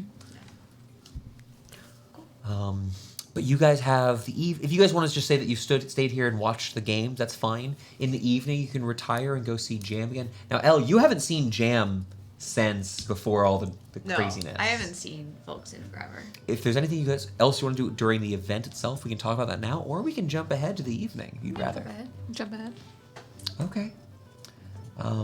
You're told by one of the Eltsian guards here that Jam actually has left, that Princess Josephine Augusta Marie Mudrust actually retired early to her chambers within the camp. So you can meet Jam back there whenever you'd like to return. Some of the heroes, including Tendry, come up. Oh, you want to go drinking tonight? A bit of ale after victory. Sure, why not? This one I like. Thorn immediately says yes. I'm going to go ahead and speak for Connor. It's the only role-playing I plan on doing for Connor. He's great. That Thorn would like to go drinking. Is Meanie, would you like to go drinking for the evening? Sure, why not? Okay. Elle. I would like to not, actually, because Elle got... All right. But I don't want to... I'll have hers then. Yeah. As he's leaving, he begins asking I'll you join questions. them. I don't want to, miss out on the opportunity. I knew you would. I'm still taking your first round, though. Sure. All right. The party goes off for a bit of merriment, spending their time in a cup. You guys want to do a pub crawl? Sure, why not? Yeah. Doing a full pub crawl tonight? We haven't really done a pub crawl with this party. Nope. Yeah, really haven't been drinking in this campaign. We haven't done a pub crawl. They got very, very drunk for a good reason, but yeah, we haven't had a pub crawl. We've only gotten wasted on the crown's dime this time around. So, Tendry is here, though he's not joined by all of Boros's... Connor's here? Hey, Connor! How's it going, buddy? You're missing the pub crawl? You're missing the pub crawl, but don't worry, I had Thorn say yes, he would like to go on the pub crawl. Will you start off with just Tendry? Eventually, other members of the Tournament of Blades end up joining as you're just gallivanting down the streets of the Runehold. You honestly are all a menace, but I'm sure you guys are dropping fat sacks of gold. Yeah, just tell me how much I owe. I'm using Rena's coin purse this time because I still have that from the first. You have all of her money? Yeah, she handed me all her money. Is she gonna ask you? She never asked for it back. Uh-oh. I'm in the book now. You robbed one of our competitors? No, Rena, the half-elf. Back when That's one of her competitors. Yeah. Yeah. She gave you all of her money? She handed me her coin purse for healing her. Oh. I I healed misunderstood. her. She handed you a sack of gold. You I said misunderstood. coin purse. Right. You guys carry... Okay. You guys often just go like this and drop a sack. Yeah. I misunderstood. Okay, no, perfect. You're spending all that money from that you took from her. Gotcha. I was about to say, Rena has a vendetta against. Okay. You're gonna get murdered. I scribbled something out of the book. But as you continue through, you guys eventually are joined by Rena, who seems to be having a blast. She seems very, very happy to hear that. Do you know they've got wines from everywhere here? All the rivers come to a point here, and so they bring them in from HC or all around Gren. Do you have a favorite? Oh, the favorite is the one in the glass, of course. What do you mean? That's actually the most correct answer. Oh, wait a second. Oh, I'm gonna quickly just. Oh, thank you so much. And she fully just takes Mai's drink and begins drinking out of her glass too. It's really hard. Sometimes decisions you have to really mull them over. Somebody Well, else's the- wine's better than your own. Always. That's fair. Red Lady's got it. The grass is greener and in someone else's cup. Yeah, there you go. Taking a sip of some. You see, she kind of looks at grass. I've gone through so many pairs of pants in my travels here. Grass ruins them. Oh. Yeah. We all go. The stains oh. are so hard to get out. Thorn is over in the corner, drunk at this point. We all thought you'd been peeing your pants. That's not what I thought. Anyways, no. So you guys begin partying a little bit. Rena joins. She must be and- drinking a lot. I know. I'm like ruining pants every day. At one point, you see about a half dozen of these orcs along your trawl who seem to be bodyguards to that woman before, Somna. Now, at this point, Thorn is split off and is off on a bender. Great. But you do see the strange Ruby Dragonborn again, once more when you're around the town.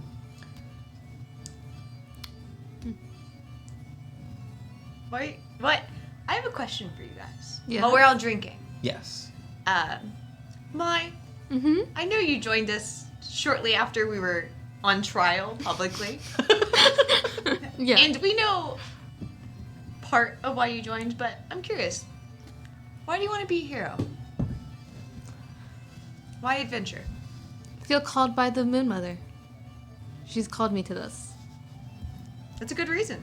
Well, we know all Ralnor adventures. Ralnor eats a table leg.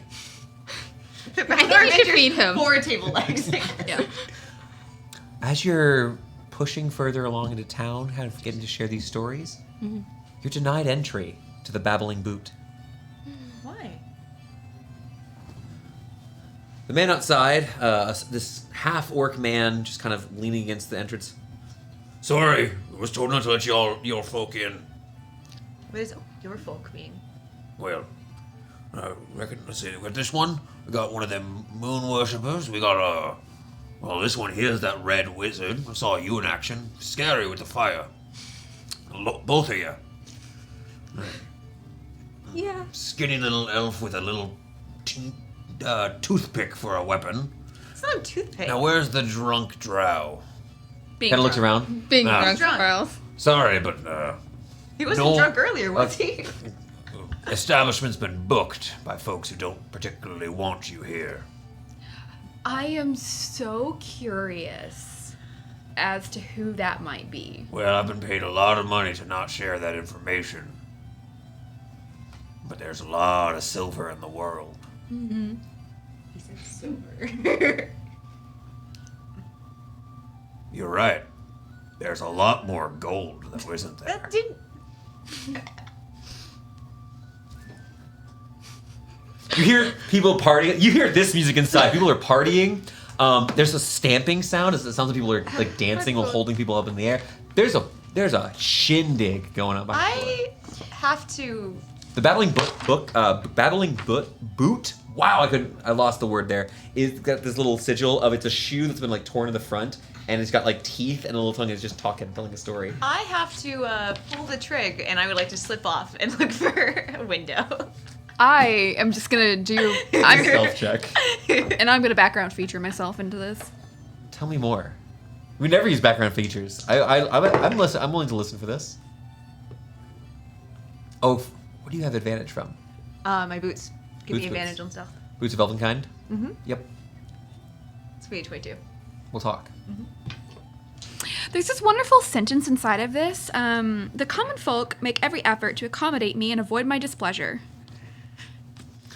And I'm just gonna sit here and pull rank with this guy. Like, just like, you know, it's really important for somebody of my station to know who has vendettas against them for my safety and the safety of those who travel with me. And of course, I understand that. Now, a respectable lady like yourself wouldn't be asking a common folk to break his word, and of course, potentially lose his position in society. But I can recommend some fine establishments. Now, the Handsome Squid, now that place knows how to pour a fine ale, or, more importantly, knows how to buy a nice bottle of wine. Yeah, Elle's gone and I'm just chatting this guy up. Right. With a 22, as you're kind of... He's trying not to disappoint you, but he's trying not to lose his right. job. He can't actually tell me just because. But if you... But again, potentially, if my life wouldn't be ruined were I to be fairly compensated for my dereliction of duty.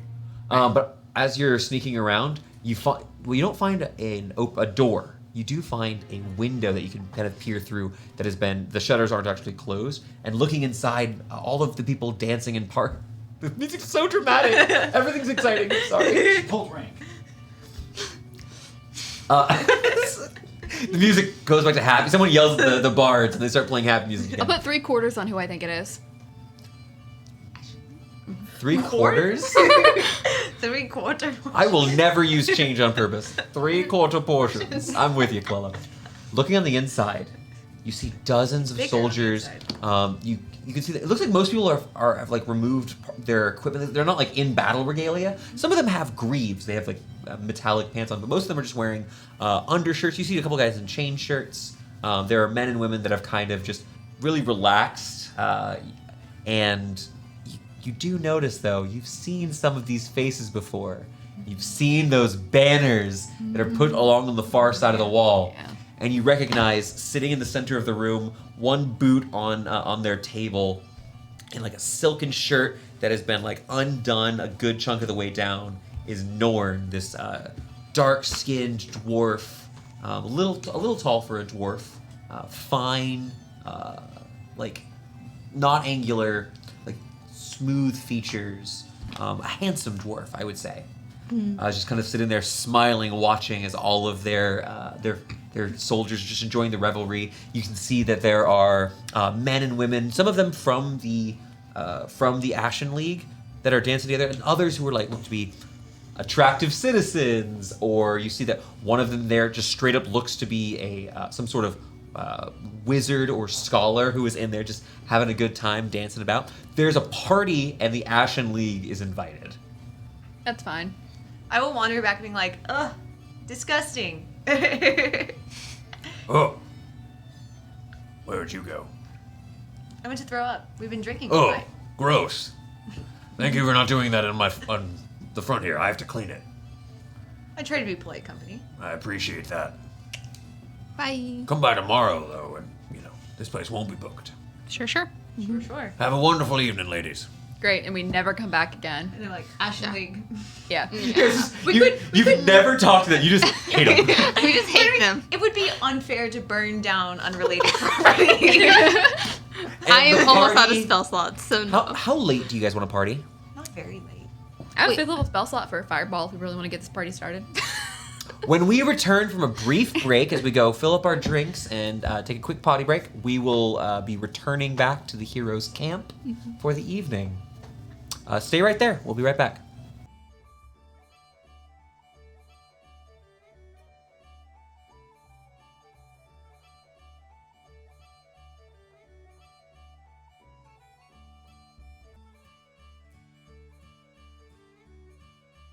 All right. Welcome back, y'all. We're going to go ahead and jump ahead a little bit. All of your heads a little bit lighter as you've been filled with mead and wine and ale from all corners of the continent.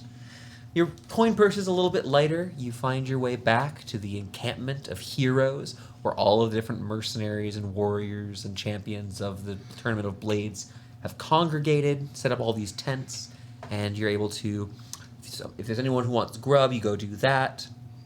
But you're making your way back towards the large red tent where you all, as well as Princess Josephine, have been staying.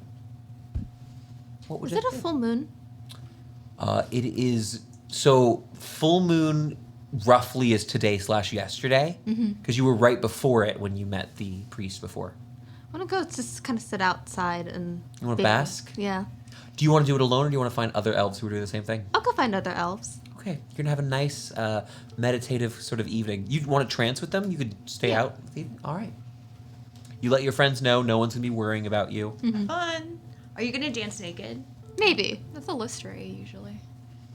I feel like you can dance naked in the moonlight if you're just elf That's adjacent. fair. Yeah, fair. If you've met an elf. Sometimes they wear sashes when they're not Listray. The sash is we're not associated with it. No copyright strikes, please. All right, so you go and head off and bask in your goddess's light. Thorn goes, I'm going to sleep, and passes out. Did he manage to take his shoes off? He probably doesn't now that we're on Rite, so. I bet he doesn't. He finds a small metal chest that he puts the shoes inside of. Ralnor is upset and sleeps on top of the small metal chest. Like an egg, just like I'm waiting for Dash. perched. And it's just the two of you. You're not greeted by Princess Josephine. The rear section of the tent is currently closed, though there's no lock here, so you could choose to enter that at any time. But the two of you are here in that front section. It's quiet. The evening calm. Seems like it's later than most people are still up. You still have tomorrow off. Tomorrow's not the next round. Yeah. But you've been successful so far. Nice job with the fire today. It was fun. I didn't think we'd have it, so it was good that we. Y'all pulled had it. off. You so had it. Right, but You whenever so they instantly had it. when I saw the four of them walking over, I didn't think we had it. I saw my mom. Really? How'd that go? I will briefly explain to Ismini all of the things I learned about the magical rock inside of me. Okay. Of taking notes So in shorthand. someone named Edric Bore. A lead, I guess. That is a lead. A jazz. I also learned something interesting. heard something. I don't know. I kissed my cat. No, I thought I heard voices. Like someone's like my volume was on my phone or something. No, not me. Okay. Cool. It just threw me off for a second. I learned from her that, well, one, the person I encountered right before leaving the ball was Shasta, Okay. which I should have recognized, everything considered, but whatever. But that you were, I thought you said you chose to come meet me outside. You didn't say you had been assigned. I also didn't know who assigned me the mission. Or if I was even doing the right thing. I spent many months wondering whether or not it was a plan to get you out of there that was good or bad. And Okay. let's look at it a different way. I think I was around 5 years old when I was told that my life's mission was to keep you out of danger. So being warned that you were going to run off to a different country, I would have gone without being ordered. The point of running off was so that you didn't have to do something you didn't choose to do. No one likes knowing that the friend that they have around was assigned to them, or that they're going to be forced to put their lives in front of theirs. I guess I understand that I'm the one that benefits in the situation, but still. I have a goal. Sure, you could say that it's a requirement or I'm obligated to do it. You could use all of that wording, but instead I look back at my family history. I look at this long line of short-lived people who get to serve a common goal to protect other people. What was I doing before we started this? Training? I was working around the villages, around the Solstice Citadel. Preparing small, meaningless little potions, helping with a minor infestation of some small creature, casting little bits of magic to make people's lives better. That's what I was doing. Did you like it? It was great. Do you want to do it in the future? I also like what I'm doing now. After the dragon, when we talked, you said that you wanted to be a hero now. Is that true? I have, In your own right. I will not allow my desire to be a hero to overtake the mission that I have in my life. I'm never going to hold you back on that. Well, it seems that we have common goals, which makes it a little more convenient. Okay. I would have come if I wasn't told to. I'm glad that I was. So that I knew, because you are pretty sneaky. Gotten sneakier, at least. A little bit. A little bit. I can understand.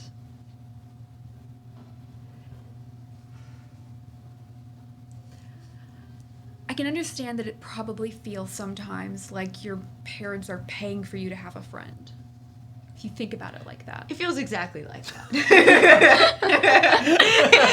it feels like you were assigned friendship at birth. And I Like, and I want you to know that ever since that first tournament of Blades, oh God. Yeah. the one you don't remember, Oh. Well, I have no idea what you're referring to then. when I was told that Oh. we were going to be friends for life. Yeah. Clarify just a little bit here. Back when you were just a wee little baby. Like a literal infant. Little infant, a long time ago, is when Asmini first met you. Asmini, like in your heart, I'm assuming you're seeing, your mind, you're seeing this once more, of just, it's you. You're wearing this, this small. It's very, very young. You're probably about 5. I About think you said. 5. About 5 years old, wearing this, this long red dress with a brown cloak, kind of wrapping you up because it was a little chilly for that tournament. And there are these two adult women in front of you and your mother behind you. One of the women kneels, a half-elf with green eyes, Cestus, who you saw earlier today, and hands you this little babe, this child with strange, one eye blue, one green, hair, streaks and splotches of different colors. A little mess of a baby, if we're being honest. But you had this child put into your arms as your mother began telling you of your purpose, about your life, and how much importance little L will have on it.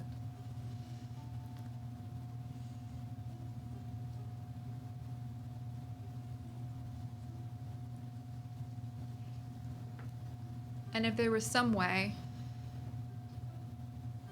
to go back, knowing what I know now, I wouldn't make different decisions. I'm very happy with my life. Sure, okay. Put my hands up and say I wasn't 100% forthright, but I didn't know who told me to go with you. I was a little unfair. It's just that I know you've never wanted for a family, but you've always been part of mine, and it's always been hard not to know whether you're there because you want to be or because you have to be. I should also trust you more. And I should stop babysitting and start letting you make more decisions without me hanging over at every single thing you do. You are an adult. You really don't. And also, I didn't look up the price of bread before we left. You know, and that was plan 11. How much is bread, L? a copper piece. Hey, you got there! I got there. You know what? Bicycle. Thank you. And bicycle for our dearest, meaning both of you. Love to hear all that about what's going on with you two. But yeah, you don't hang over me or anything like that. I worry. I've had good reason to worry. To be fair, you've had... But I'd rather think of myself more like an overprotective sister, if I can say that, than a babysitter. We're family. We always will be. All right. Do you want to come copy some spells out of my spellbook? Yes! I've been saving parchment. I've been carrying parchment since like... Now, which one do I kill him off first, right? What's next? I planned my backup character before we went to break. Excellent. Purple Grove. The two of you take a bit of a break. Emotions. Emotions. They hug it out. Oh, hugging it out. I'm I don't curious. know if this means need to L, It's me does hugs. I'd like to give you an offer. You can go talk to Princess Josephine tonight, more than a little bit tipsy and quite late, or you can wait until sometime tomorrow. I will certainly wait, especially knowing that Jam intentionally retired early. Okay. So. I will let you know. You can hear that Jam is breathing in there. There's no trick. Yeah. You're aware, like it's not perfectly closed. You can see Jam is inside sleeping. She's alive and present. I just wanted to clarify that. I got some squinty eyes for some of my more We open in suspicious the morning. players. The princess was kidnapped. I would never kidnap a princess. Again. Did anyone see a giant, like, what is Bowser? Turtle? I don't know. Don't ask me. Don't ask the internet. Koopa. He's in fact the king of the Koopas. I don't know. I don't know what the about hell Bowser. Koopa He's is. a Koopa. Turtles. It is Is he a turtle? not a Kappa though. He's Koopa. Koopa. Anywho's, your evening ends without a hitch. Some warm emotion in the hearts of family and those who are with others of their creed. Thorn, clutching a nice bottle, rests, not hearing a second voice in the back of his mind this evening. He's alone. Yeah. That would be one way to be driven to alcohol. Possession. Well, yeah, and also if this thing quiets it. The next morning, you awake having some of the reasonable, not terribly exciting rations that have been set aside. Oh, I have to roll my book chart. Enjoying bits of breakfast. Now, I will say this: you had a long rest, and you're able to prepare your spells if you'd like. Yes. Re-prepare rather, if you guys wanted to. Mm-hmm. The day's morning is pretty simple. L, if you'd like to go. Would you like to go on a morning run? I would like to go on a morning run. 1 second, let me roll to see how many arrows get shot at you. It's none. No arrows. I was like, if I get shot, I'm burning down the Ashen League's tent. Like, It doesn't matter if they're involved. You just get them down. matter if they're involved. but I you, will make them look involved if I have to. Take the arrows and put them in the quivers outside. Get some paint. Start painting I'm still them. carrying around those like yellow broken fletched arrows too. I could have been like, look. That one in your leg and be like, look what they did. the morning. I'm not above lying to it. I would say you guys slept in a little bit. 9:30, 10. You We can went out drinking late, yeah. Yeah. drinking. In that case, if you have nothing, anyone have anything special this morning? No? I'm In gonna that case- re-prepare spells. Sorry, keep Prepare your going. spells. That's not a problem. You know there's no tournament event today. Yeah. Tomorrow, you shall face the last of the team challenges. And then we're so Round 3 has been created by the second blade, a massive dragon. However, Elle, you do hear footsteps approaching the tent. Either if you're waiting inside, or if you're chilling inside, or if you're outside. Someone is stepping along the light gravel path that passes through the royal quarter of the hero's encampment. Well-worn boots against gravel. Those of you who are outside or peek. I want to stand by the flap and greet them in a way that would scare them. Whoever's approaching. Or startle them. You hear someone approaching. Step. Just trying to startle. So you hear someone dusting off whatever their outerwear is before clearing their throat. Ah! Hello? Joe, why'd you yell? Did you jump? I'm terrified. You see. Are you okay? She's clutching her heart. It's so hard for this. You see a human man. You watch a blood vessel burst in his eye as you stress him out. Oh, It's- jeez. Meow. Yeah, this is why did I take this job? You see, he's wearing a long.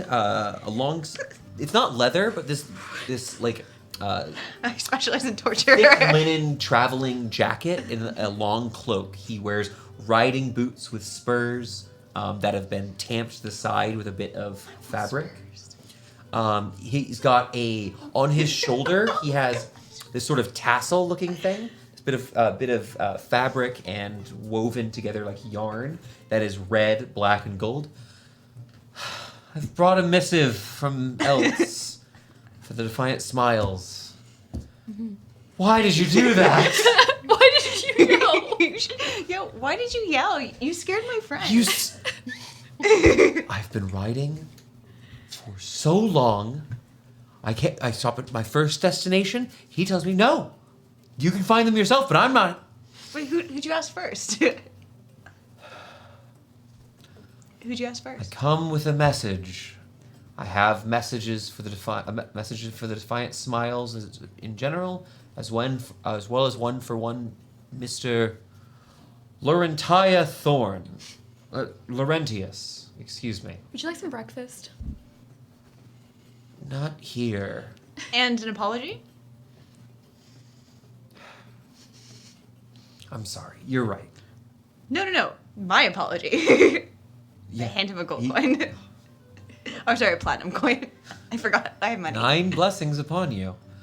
Well, now that my heart rate has returned to normal, Mine hasn't. Do you want that breakfast now? With that I think I'm all right.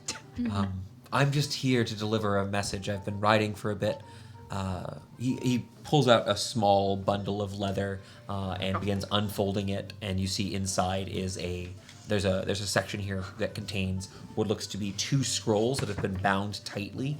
Each of them has been sealed with a bit of a trio of these gold. It looks like, kind of looking close, it looks like twine at first, except it's too fine with flecks of gold in it. It is this beautiful silk that has been used here just to bind together these 2 scrolls. One of them is marked with the sigil of the Defiant Smiles. It's the same as your badges that you each wear. The other on it, you can see actually is signed with the name Laurentius Thorn in this very eloquent, over-the-top script. It's very you'd say noble is the polite term for what this is. It's very loopy font. This is why I wish I was born in Eric Cochran. I could have just flown here. I have saddle rashes. Oh, both my legs. It's awful. I Anyways, wish I lived in a world where I did not know that information. well, unfortunately, my job is to give you messages, not bring you to different realities. Very well. Oh my god, why are you Travels- being so aggro? Actually, you know what? I could lightly He swipes the letter out of your hand and hands it over to one of your party members. Thank you. I hope you have a wonderful day. You too. I'm You gonna go take too. some rest before I begin the ride south. Moon's blessings Good. with you. Good luck with whatever you're doing here. Don't be rude to messengers. Don't scare a The guy- messenger to Guess what I death. just figured out, guys? I don't have any gold on my person. I only have platinum. Yeah, 'cause you dropped all your gold in our attempt to escape. And a few silver. Bougie. I don't even have copper pieces. You can't buy bread. And if you do, you buy it in bulk. I only go to Costco. Who would like to read the message? I'm just curious in universe. I actually have secrets on the page, so. Okay. Apparently I'm rude this morning, so. Oh, Maya will read it aloud. Undoing this, you see that inside the stamp that has been used looks to have a special mark that has been used. It looks to be an embossed, superimposed T and W that have been placed over one another in this sort of reddish purple wax. Opening it up, you see in a Congrats, very Whittaker. fine text. Greetings, smiles, new and old. Congratulations on your successes at the Tournament of Blades. The challenges you have overcome, be they unnatural or giant, show how much you have learned from your excellent work as mercenaries within the great city of Eltz. My master has requested that I write this missive with hopes that you would be able to provide assistance to someone who could serve as a quite useful ally someday. There is a star reader in Bruxton Alley, over in the Runehold in the Eastern Districts, by the name of Notorb. He's found... Yes. Who has found himself in a somewhat precarious and unpleasant situation. Give him what aid you can, and you will all be dearly rewarded. While Notorb is a powerful man, you have nothing to fear from him, and much to gain. With kind thanks, Mr. Whittaker Thorne. Thor. Damn it. I did it. I did the thing. That's why I don't say his last name, because I messed that up. Can you- Whittaker Thor. Could you tell me name of the man, where he is and what he does? He's Give a me, star Sure. reader. You don't have to worry about where he is again. He's in the city you're in, the Runehold, in a place called Bruxton Alley. His name is Notorb. It's Notorb. What's the alley? Bruxton? Bruxton with an X. And he is a star reader, is what he's identified as.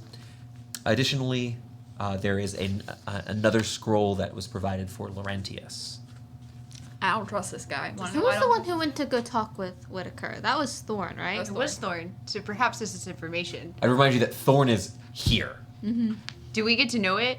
Like the. Can't read. We can't. He I can need, read. if you guys are telling me you're going to not try to give Connor the chance, we'll need to take a little break as I try to call Connor. No. Connor is No, no, gonna no, have no. the chance to hide Yeah. this information from us. That's what I'm saying. Is we're not opening. I will the say letter. this. I know the contents of this. I do not believe Thorn would immediately show you. Though he might have some stuff to tell you. We'll get Connor's Okay. words on that later. What No, that's what I was we'll do asking. is roll for initiative, kill Thorn, read the Kill letter. a PC. It would be very. 3 against 1. Well, yeah, we He could kill telekinetically Thorn, shoves obviously. my. The three of us could obviously kill. If any three of us turned on any one of us, they would probably win. Ralnor deeply wants to eat the letter. The really safe place to put it. In the metal box. No, instead of Ralnor. Yeah, no one's getting it if Ralnor eats it. Ralnor doesn't poop. Right. That is true. We don't know about his digestives. Oh my goodness. Oh my we god. should- You should put something with a string. I love the dramatic music, Alex. Have a bicycle. You Here's should some put a demonstration string for on you. something. Good job, buddy. No, I was gonna. You could put something and track it. Locate object. Do you have locate object? No. I do. Do you have locate object? What was all the yelling for? Oh, You see the I was- the I- princess in polite she's got like night clothes with like a robe that has been placed over them. Is I everything did- all right? I just decided to be a jerk this morning. Elle's a menace. There was a messenger for I us. scared the messenger by accident. Welcome back to Lilier. Yeah, welcome. I'm Sorry I sorry was to gone. hear you were a jerk this morning. I scared the messenger. Shows violence. It was actually really funny. It was It totally worth scared it. me. Yeah. But then they yelled, and that scared his meanie, and that makes me the bad person. Yes. For- Yes, it does. Jumping In out of many places, as well as home and else, it's considered quite rude to not be welcoming to messengers. Hey, perhaps in Jubilee we have a strong history of Anti-messenger. of anti-messenger. You also didn't know it was a messenger. You just heard somebody walking over and jumped out at Okay, them. maybe I assumed it was one of the many people we're friends with already. They would find it amusing. I'm going to prepare myself for the day. I plan to have some tea with my cousin, the Marquioness of Obermund. Do you require anything today? If you have some time later to chat, we'd like to, but Certainly. won't keep you from any plans. I have prepared my escort with Sir Telman today, and I will see you in the evening, I suppose. Sounds good. Sounds like a plan. Enjoy tea. Lady Callister. And with that, Jam goes and gets prepared. What are you giggling about? Get out of here. are you doing? Awkward. Yeah. Yeah. Hello. She- My name is Josephine. Yeah, she certainly nods at my and is meaning and then leaves. What happened? We'll tell you on the walk. Okay. Sure. What would we like to do? I'm gonna change my leathers into nice mode since we have day off. You look need to look so fashionable. I stuffed my wand in my purse. Same hat. We're doing the same thing. I'm not. I'm wearing full armor. I mean, you wear beautiful. Your character's dressed gorgeously. I always have my wand in my purse. I always And I pull up my wand. I have a purse purse. do you have? Do you have like a tote bag? Is No, it it's like a little hand clutch. Body? It's a Clutch. clutch. How long is it to fit your wand in? It's not a big wand. I assume it's like a foot long. It's a foot long. Wide clutch. That's a huge purse. That's a big clutch. I carry a satchel. I was just saying, like, do you have We a did tote? describe at Do you the have a beginning of tote the campaign that you have your jacket. So the red I thing you're assumed wearing you always is a did. jacket with a stiff skirt that's only a half skirt on the back. You can open it and draw your wand out. We have also been talking about since the Branson mansion that I had a bag that I put my wand in. I'm just remembering Gwynwyn trying to carry a Is bag it- that was larger than Gwynwyn was. Yeah. An internal mystery of how your wand fits in your bag. You just need to get The one of those smallest things that bag Jam of has. holding. You need to get a pocket dimension for the wand. I want a pocket dimension. It's Have you ever read the Stormlight? Okay, we'll get back on track. You all There we go. take your time to get ready for the day. Sorry. Now, you weren't given a time, but you do have a rough idea and can easily ask for assistance from some of the folks locally. Tendry, if you want to ask him for assistance getting there. Is there anything else you wanted to do, though, before heading that direction? Let's go find Notorb. Yeah, Let's go do our new call to adventure here. I like that on our day off we got assigned a task. Did he even mention paying us? No, he did. He did award us handsomely, but my problem is that we fought giants. but he had to write the note days ago because somebody had to get on a horse And get a rash, mind and you. get a rash And then tell people. riding from Eltz to the Runehold, right? Which took days. Even if you're by yourself and you're riding fast, it takes days. Yeah, but we know that, like, Whitaker. I always want to say Thor Whitaker instead of Whitaker Thor. Whitaker Thor has access to powerful magic, where he could just send us a message with magical means if it was urgent. But how did he know we fought giants yesterday if he had to write the letter a week ago? Make it a con check. I was like, he must be just a logistics expert. He's in operations. Yeah, it's just supply It's chain. basically magic. It's just supply chain. He has he has Excel. That's it. 27. 20. Wow. Really thinking about this, there's a couple of options. Now, there's mundane ones, for example, knowing about what would be happening in the tournament because of information, like, existing. Like, finding out who's participating in the Tournament of Blades and making educated guesses. But with your arcane knowledge, it could be done through divination magic. You've dabbled in it, though it's not your speciality. It's things like augury, things like scrying. There are ways to peer beyond the veil, see things far away, predict things that have yet to happen. Speaking of augury, I'm going to pull out some Taroka cards. Start dealing. Yeah. Okay.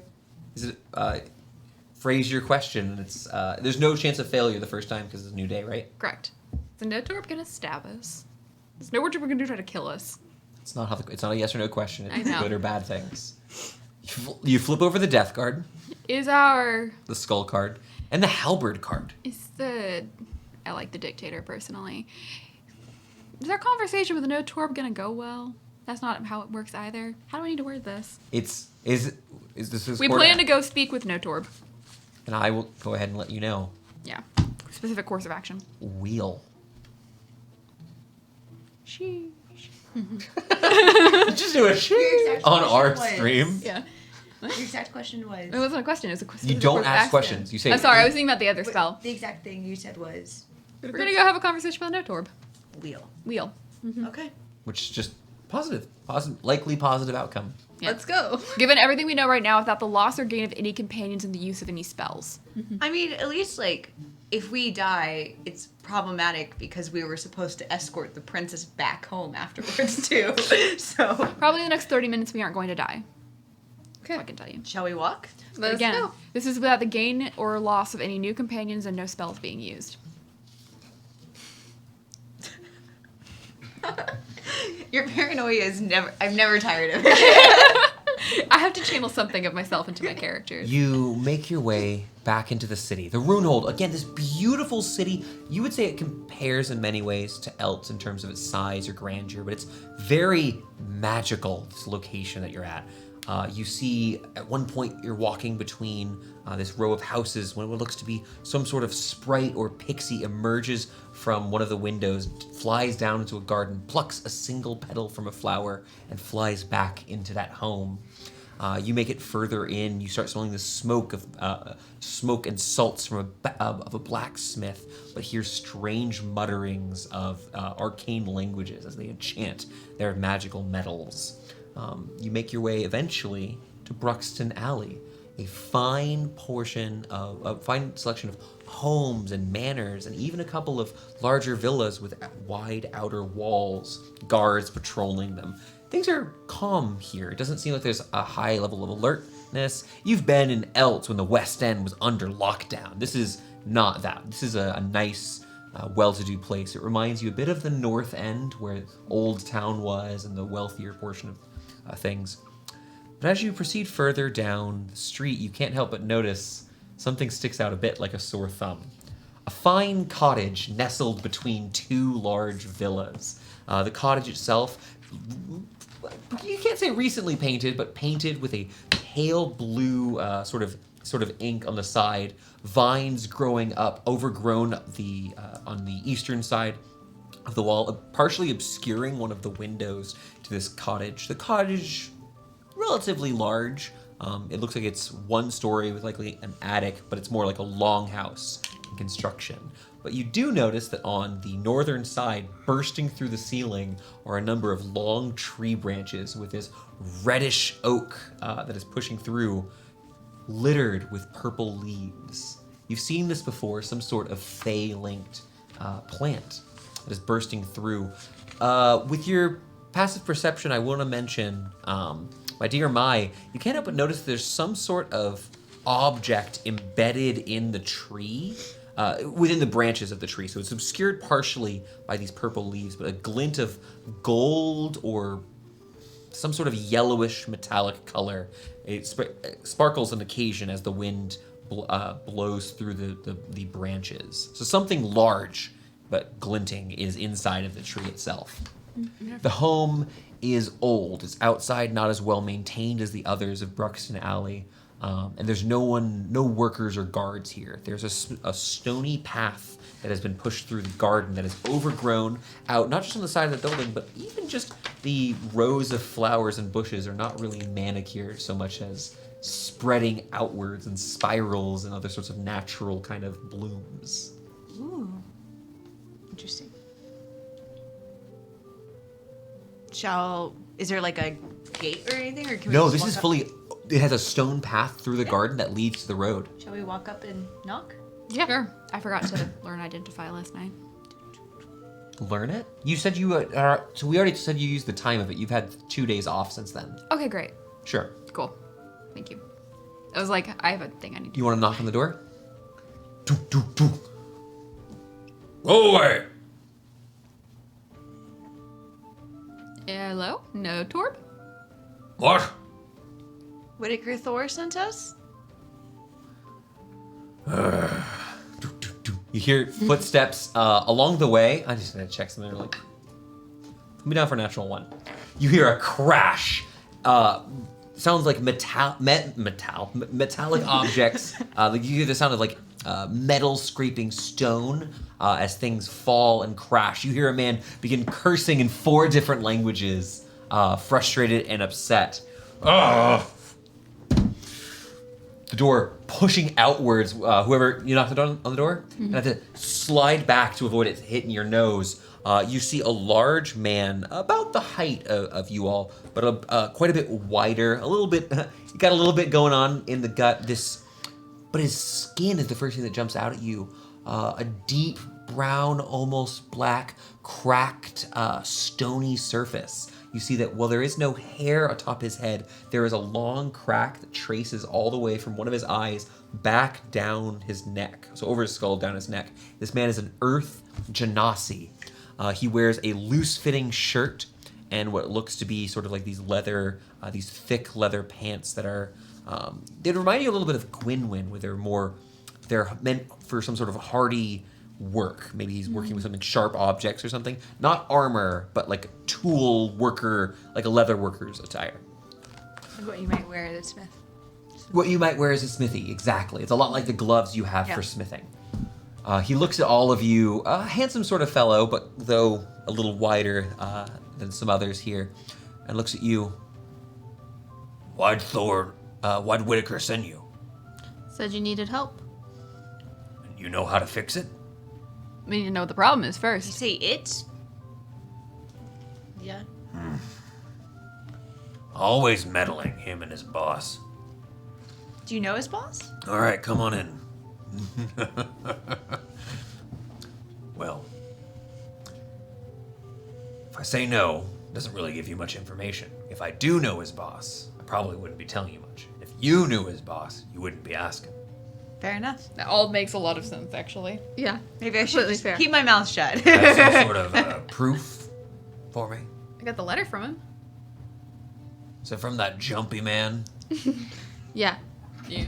Came by. All right. You know what? Can't be much worse than it's already been. Whitaker worries too much, but I guess I appreciate him. If not setting a solution, well, at least it'll be entertaining watching you try. Friendly. Yeah, well, I've not exactly had the, How bad is it?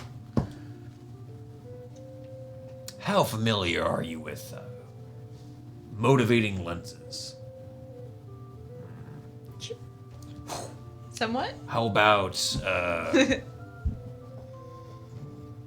consolidating observation units? How good are you at creating star maps? I'm very good at that. Oh, good. Someone who speaks common. I've been You may have noticed my garden's got a little messy out there. Well, a couple weeks back, I had an issue with. Well, come take a look. And he turns and begins walking into his home. His home itself is weird. You can see that there are a collection of different animal skulls.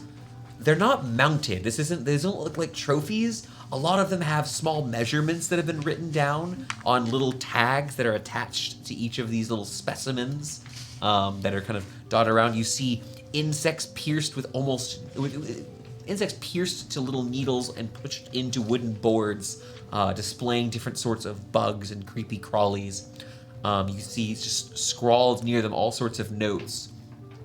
The man kind of walks over. You can see he's limping a bit, reaches over and grabs a wooden staff with this embedded sort of white quartz-like crystal in the tip of it, and uses his staff as sort of a walking stick to lead you into a large back room. Most of everything in here is made of wood that you've seen of different types, but as you get to the back room with a large sort of blue-green carpet that covers most of the space, you see the massive trunk of the tree that is breaking through the ceiling.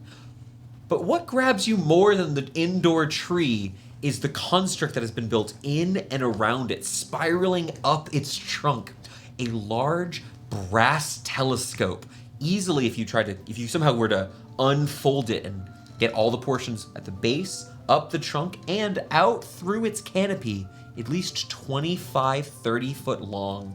The strange curves, unnatural angles of it are quite strange, and you're not sure how light could pass through without magic here. Mm-hmm.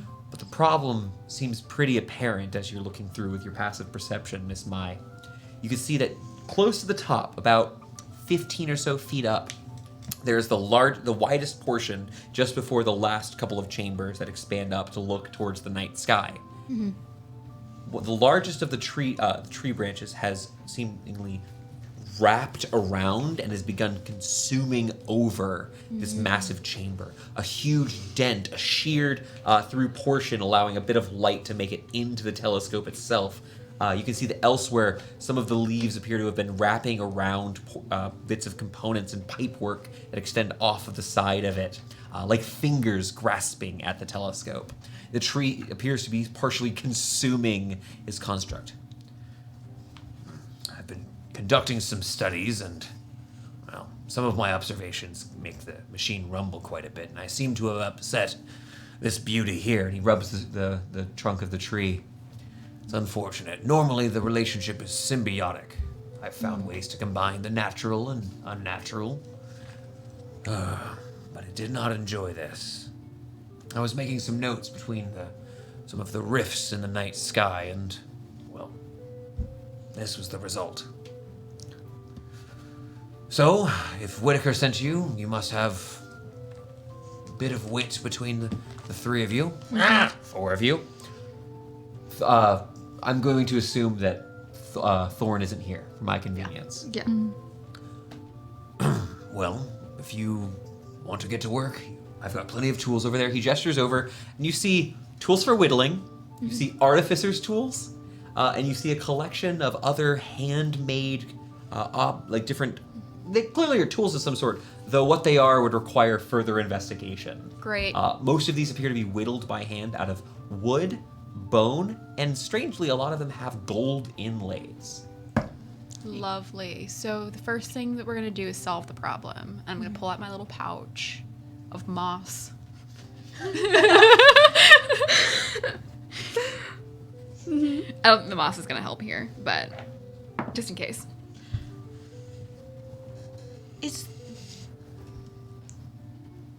The druid turns to look at you. Is there anywhere? There's purple leaves. Connection to the Feywild here. mm-hmm. Just in this tree? Did you manage that? Or does it naturally occur? I built my home here because of this little forgotten tree that had been placed here some time ago. Can you go through the leaves? No. I don't think she'd like it very much. You know that this sort of this is where you are is likely a break between the Feywild and the material plane, but he seems to discourage. He doesn't seem comfortable with the idea of you using that connection to cross over. Mm. She didn't quite grow right, and I think doing so without really tending to her would cause her pain. Do trees with this sort of connection have any connection to each other? Would something from another tree or area like this help her? I suppose, but I'm not familiar with many more forms of fey grass anywhere nearby. I have my Amicure. I suppose that could be of use then. Maybe. I don't know enough about. If you don't magical mind, I've trees. spent the last week or so. He kind of gestures over. You see one portion of the construct is not brass like the rest of the telescope, but it looks like to be made of iron and bits of wood. It looks like trying to form some sort of apparatus to hold up and take some of the weight and put it on the roof rather than on the tree. And that is recently shattered. You see remnants of the apparatus on the ground, and he has, as you've noticed when rubbing, has a little, quite a fair cut in his leg that he's been kind of nursing. He's ignoring it. He hasn't done anything about it, just holding his hand against it and making a big deal. But he's actually injured. I have no magic that is helpful in this situation. I have a little bit of magic that. Can I take care of your leg first? Before we get to working on this. Oh, I meant for the tree. Before we And get to also the tree. for the healing. But, you know. You know, I'd appreciate that. I may have expended my reservoir of natural magics. I'm casting Cure Wounds. Okay, he sits down in this very fine rocking chair on the far side of the room. As you see that he actually goes and takes this like leather cutter and cuts a small portion out from the pant, like a square around it. As you go over and begin healing his wounds. Thank you. To be honest, it felt like death. Got cut particularly badly, and that last attempt broke.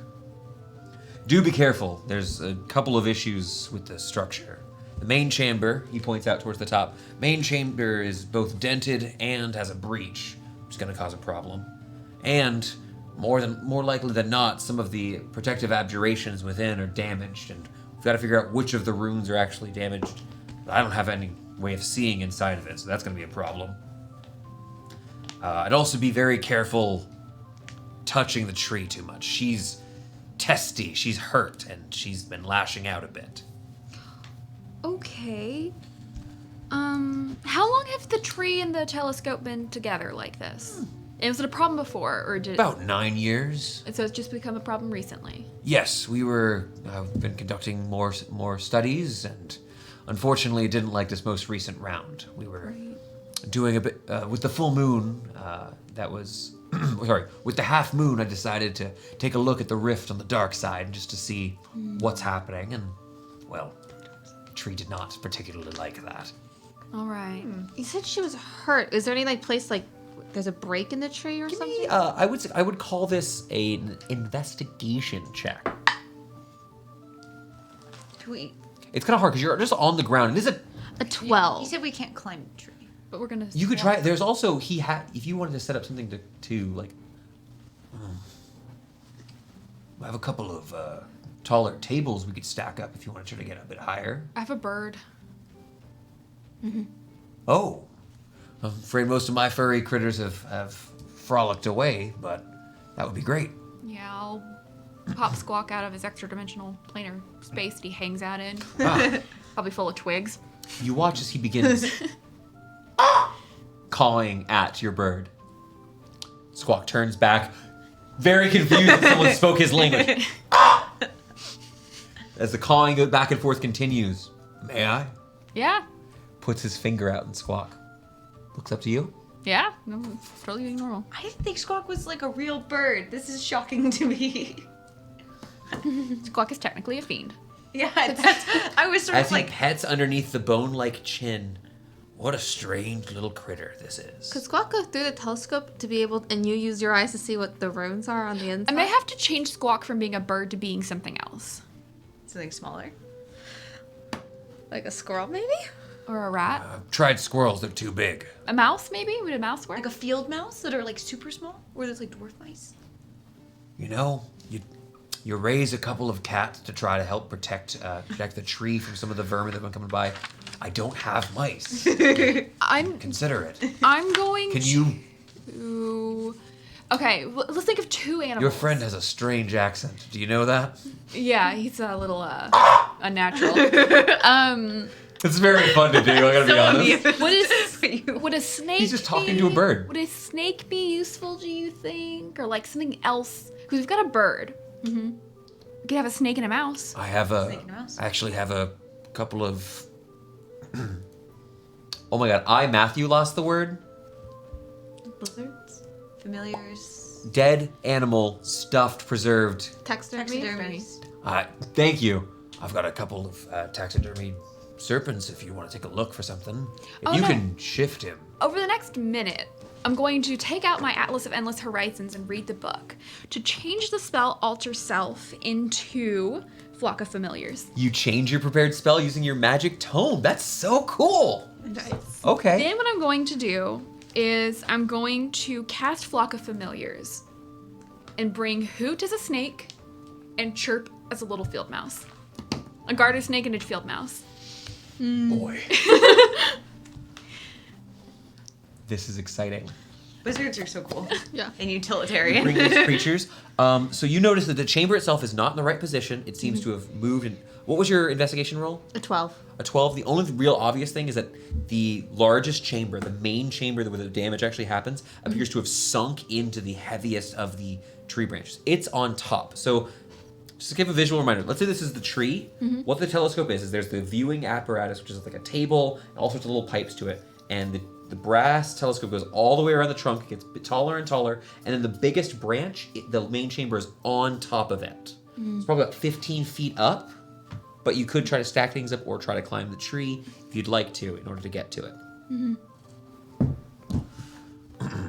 So if they actually can get in there, I've put a series of I've got a series of abjurative runes within, sort of to protect this from falling into the wrong hands.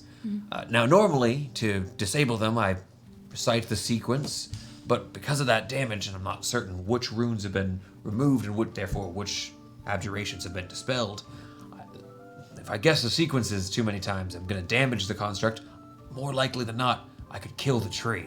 Do you have what the runes originally were written down? I do. There? I have the sequence. I don't keep a written record generally, but I can provide them to you. I'll have to change them later, but... Yeah. Though, I suppose Whitaker already has the sequence, so it wouldn't be much much use to keep it from you. What I'll do is I'll send Chirp, the field mouse, scrambling up the telescope. He's running the outside. I need to get him inside. He's a field mouse. He's very small. I could remove one of these lenses, though. I gotta get the tools out. This is my least favorite part. He goes over and finds, you see these small, basically screwdrivers, these thin metal rods attached to finely done handles. Unless one of you would like to... Anybody handy? I'm not. I am proficient in smithing tools, and that's pretty much... Be a dex check. Oh, yes. Also, this guy clearly has been working on a button and failed a bunch of times. He seems very Yes. demotivated. I can give it a try. He walks on over to you and he places them. For a brief moment, your hand touches one of his like stone-like fingers as he's handing you all the tools. And it's strange because what it looks like, you've seen Earth Genasi before. Well, they look like they're boulderous and everything. He feels softer than he looks. Like he's still, he feels more human than you expected when you use him. He's still Earth Genasi are not just literal rock. Yeah. Take these little bit of tools. Walking over to the viewing apparatus, you see a collection of magic circles. There are these brass contraptions, like these sort of levers and pipes emerging from the table that are put into the center of these various circles. And the actual lens, you can see a couple of portions you could maybe finagle with these tools to open and remove it. You could potentially fit either of those familiars into this section if you remove them. I will attempt to finagle and remove it. Make a dex check for me. Make it with advantage. Yo! I'm gonna roll your sparkly die. Woo. Totally missed. Just dex, no proficiency. Just a dex. It's gonna be 21. 21 is going to be successful. So you go through, and you get the feeling as you're about halfway through, you realize he didn't tell you. The piece you're holding on to, as you're removing this outer, you've seen a telescope before. It's actually the viewing lens. As you begin removing it, there's a very delicate crystalline lens on the other side of it that you realize, because of your deftness of your hand, that you open and have managed to catch without touching or damaging the lens, and are able to set it down. He brings a small, like, silken pillow for you to put it on, and the apparatus is safely removed without damaging it. Thank you. This also Needed that advantage. As you're sitting here, you can see that some of the old remnants of notes that are on the table, it looks to be a rendition of the moon and the mists around it. The mists themselves, he's got notes that he's sketching with, there looks to be percentages and numbers and just a bunch of sort of chicken scratches. He's working on some stuff. It seems like he's studying the mists. Could I start pulling out my research on the mists to start comparing? Sure. Go on, I would call this, what is your tool called? Astronomers. Make an astronomer's tools check. I would ask you to make an intelligence check with proficiency. With proficiency of 14. 14? Oh, I'm so sorry. You have these notes. Roll again for me. Give me advantage. Give you advantage. 18. 18, okay. Looking through here, you see that he's been looking at this. You've seen before that sometimes the mists are blurry. Mm-hmm. Apparently the gems sometimes resonate. They move because of the magics that are, the mists move. But what his notes reveal that you haven't noticed is that he doesn't call the mists blue. He doesn't track them as blue. And he's kind of noting here. Do you want to talk to him about your studying? Yeah. Well, it's a common misconception. The mists themselves are actually a combination of thousands of tiny particulates. These tiny little pieces. They do appear mostly blue. It's actually for the same reason the sky does. It's sort of It's a fraction of the light? Yeah, it's obscuring, exactly. Most of the gems might appear, most of the mists might appear to be blue, but when you look closely, there's actually all manner of different crystalline structures. Oh. Amethysts and emeralds, sapphires, topazes, rubies, and on a new moon, you can see the least common, he points to the lowest of the frequencies, are obsidian. Dangerously rare. I actually have most of them, though I don't yet have any obsidian gems stored here. But I've got the rest, if you'd like to see my collection of mist stones, is what I'm calling them. Do you have any emeralds? I do. A reasonable size one, even. It's a bit of a pride of my collection. He goes ahead and leaves the room for a little bit. It'll take me a bit here if you continue your work. Hey, Yeah. so there's a mountain, and at the top of the mountain, I think is the answer. And I was... So one time we saw this crazy mural, and I will fill my in with what's on top of, is it Tarn's? Tarn's Bluff. Tarn's Bluff. The chapel. The throne room? Yes, in which Taltrid's Throne. Taltrid's Throne, thank you. Tarn's Bluff is from a different campaign. Yes, Taltrid's Throne, in which one of the things we saw was a figure gets surrounded by a swirl of different colored gems.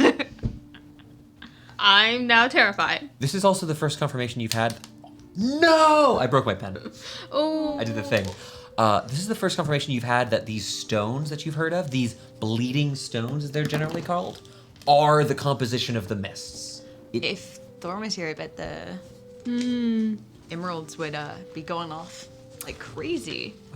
He walks back up with the different stones. Well, I actually have them here. As he places them down, these are large stones. The smallest of them is really a shard. Only one of them is very small. There's a very small shard of an amethyst that is here. But you see that each one of them is actually mounted on this fine board of white, there's white wood, but there's a series of spikes that have been dug in with a metallic ring that holds each of the gems. It's like a loop. Think of I hate to use this comparison, like a Quidditch post, and the gem is slotted into the top of the hoop. They're just little hoops on sticks. There's a tiny shard of amethyst. There is a sapphire the size of a D20. The emerald, however, is probably about 2 or 3 times that size, though it is quite dull and it's not a finely cut gem or anything. Uncutched. There's also a topaz and a ruby. But you see there's another slot here that's empty for obsidian if he had one. It's truly fascinating, all their properties, though studying them is, a bit beyond me. I've consulted with a few earth elementals, but they don't really understand the stuff. They're neat. The properties they display on nature are baffling, though the migraines are not worth it. I can't find my This man seems quite excited to talk about are it. made of the bleeding gems.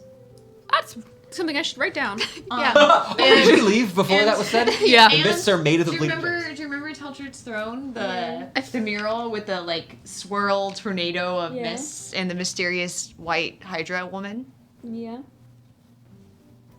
I can't get You can't get into it?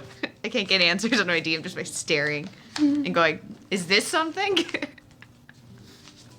Okay. Interesting. I think so you've seen bleeding gems before? Yes. We've seen these in a mural. How interesting. The phenomenon of miststones is not unheard of, but most of them have appeared much more recently as they've been falling down. And they don't. Do you get like headaches or you're Oh, if you screaming? yes, or- he goes over. You watch him mutter a quick couple of words, just like the arcane lock spell you've seen is Meanie cast, and he plucks the topaz stone. You see him instantly. Do you have any of you have a water skin? Quickly, if possible. Takes the water skin, pushes some stuff off the side of the table, and begins pouring the water skin into this small basin that he looks to have used for some other scientific research before. As he's pouring the water in here, he goes, many think about their strange shunting effect, objects moving around or how they repel from one another, but the topaz is my favorite. Each of them have their own unique properties, and this, he squeezes the stone ever so slightly. You watch as the stone is squeezed, it looks like a drip of water emerges from his fingers. He's probably putting a small amount of magic into the stone to do this, but as he squeezes the stone, a drop of water falls into the basin of water, and you watch as it dries out. Dehydrates it. Gotta keep this. I keep it in the other room because I can't have it near the tree too close, but it's amazing how this small stone just siphons water away. And the liquid it produces, it appears like water and acts like it, except when it interacts with water directly. So scary. It's fascinating. It's not, the effect is proportional to how much force or how much weave is applied, but You could drain a lake. you'd need some strong magic for that, but I suppose. Now, and he pushes the topaz back. I think this is one of the more dramatic of the differing effects. We've seen the emeralds before. Have you noticed them have any effect? Well, the emeralds, or one of the emeralds and the amethyst and the sapphires are so tightly linked that they're similar capabilities.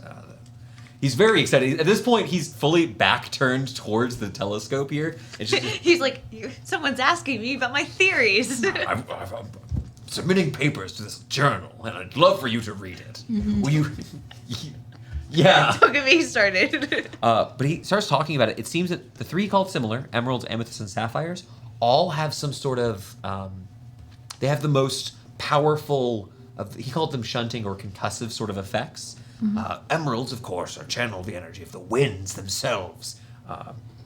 Now, some arcanists have described certain strange mental capabilities of all the stones, of how you could link minds and simulate some forms of divination magics, but the reports of that are sketchy at best.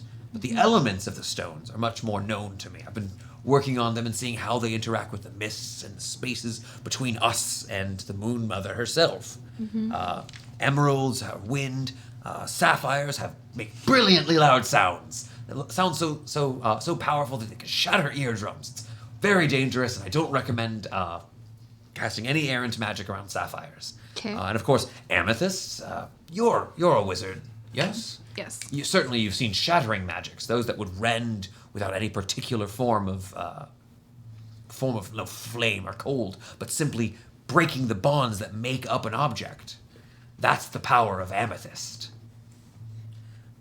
The topaz is the dehydrative powers of siphoning the bit of water from plants, and you could, in theory, with creatures, though creatures seem to have some sort of natural resistance to it.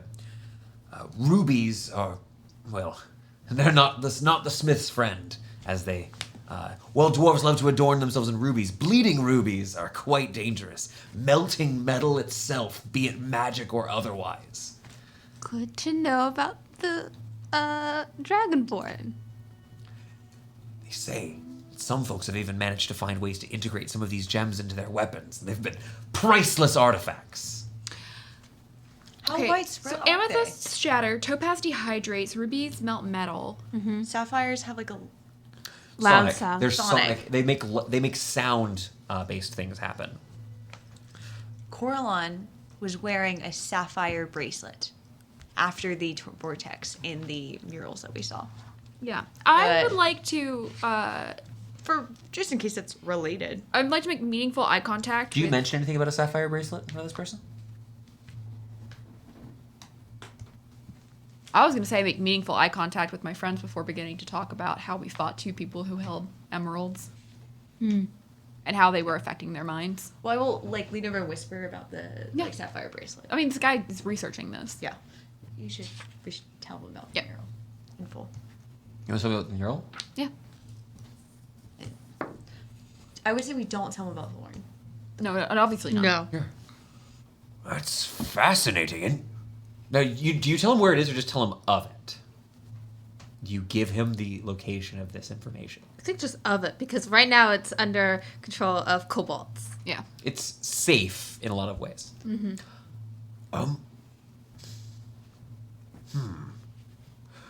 Well, I'm curious about that. This accessory you're talking about. The mists themselves appear to be made of the clearest of nights. They glitter like sapphires, but the blue is an illusion, as I've said. It's possible that's perhaps they're related. That it's not truly a sapphire bracelet, but an amalgamation of all of them. It's, If all of them together look blue. yeah, that's what I'm thinking. I think the sapphire bracelet wasn't a sapphire bracelet. More so, it's the combination, all of them together, put into a like sealed object. Pity. If you'd studied the serpent earlier, we could ask Coralon. I've become a professor all of a sudden, so sorry. Coralon died, so the sealing magic no longer worked, which released all of the bleeding Gems gems from the bracelet. into the, and with it, the pale woman, and I probably the traitor too, Pale. the false Hydra. Well, the false Hydra. Maybe. Before We don't know. Coralon died. That's true. This is great.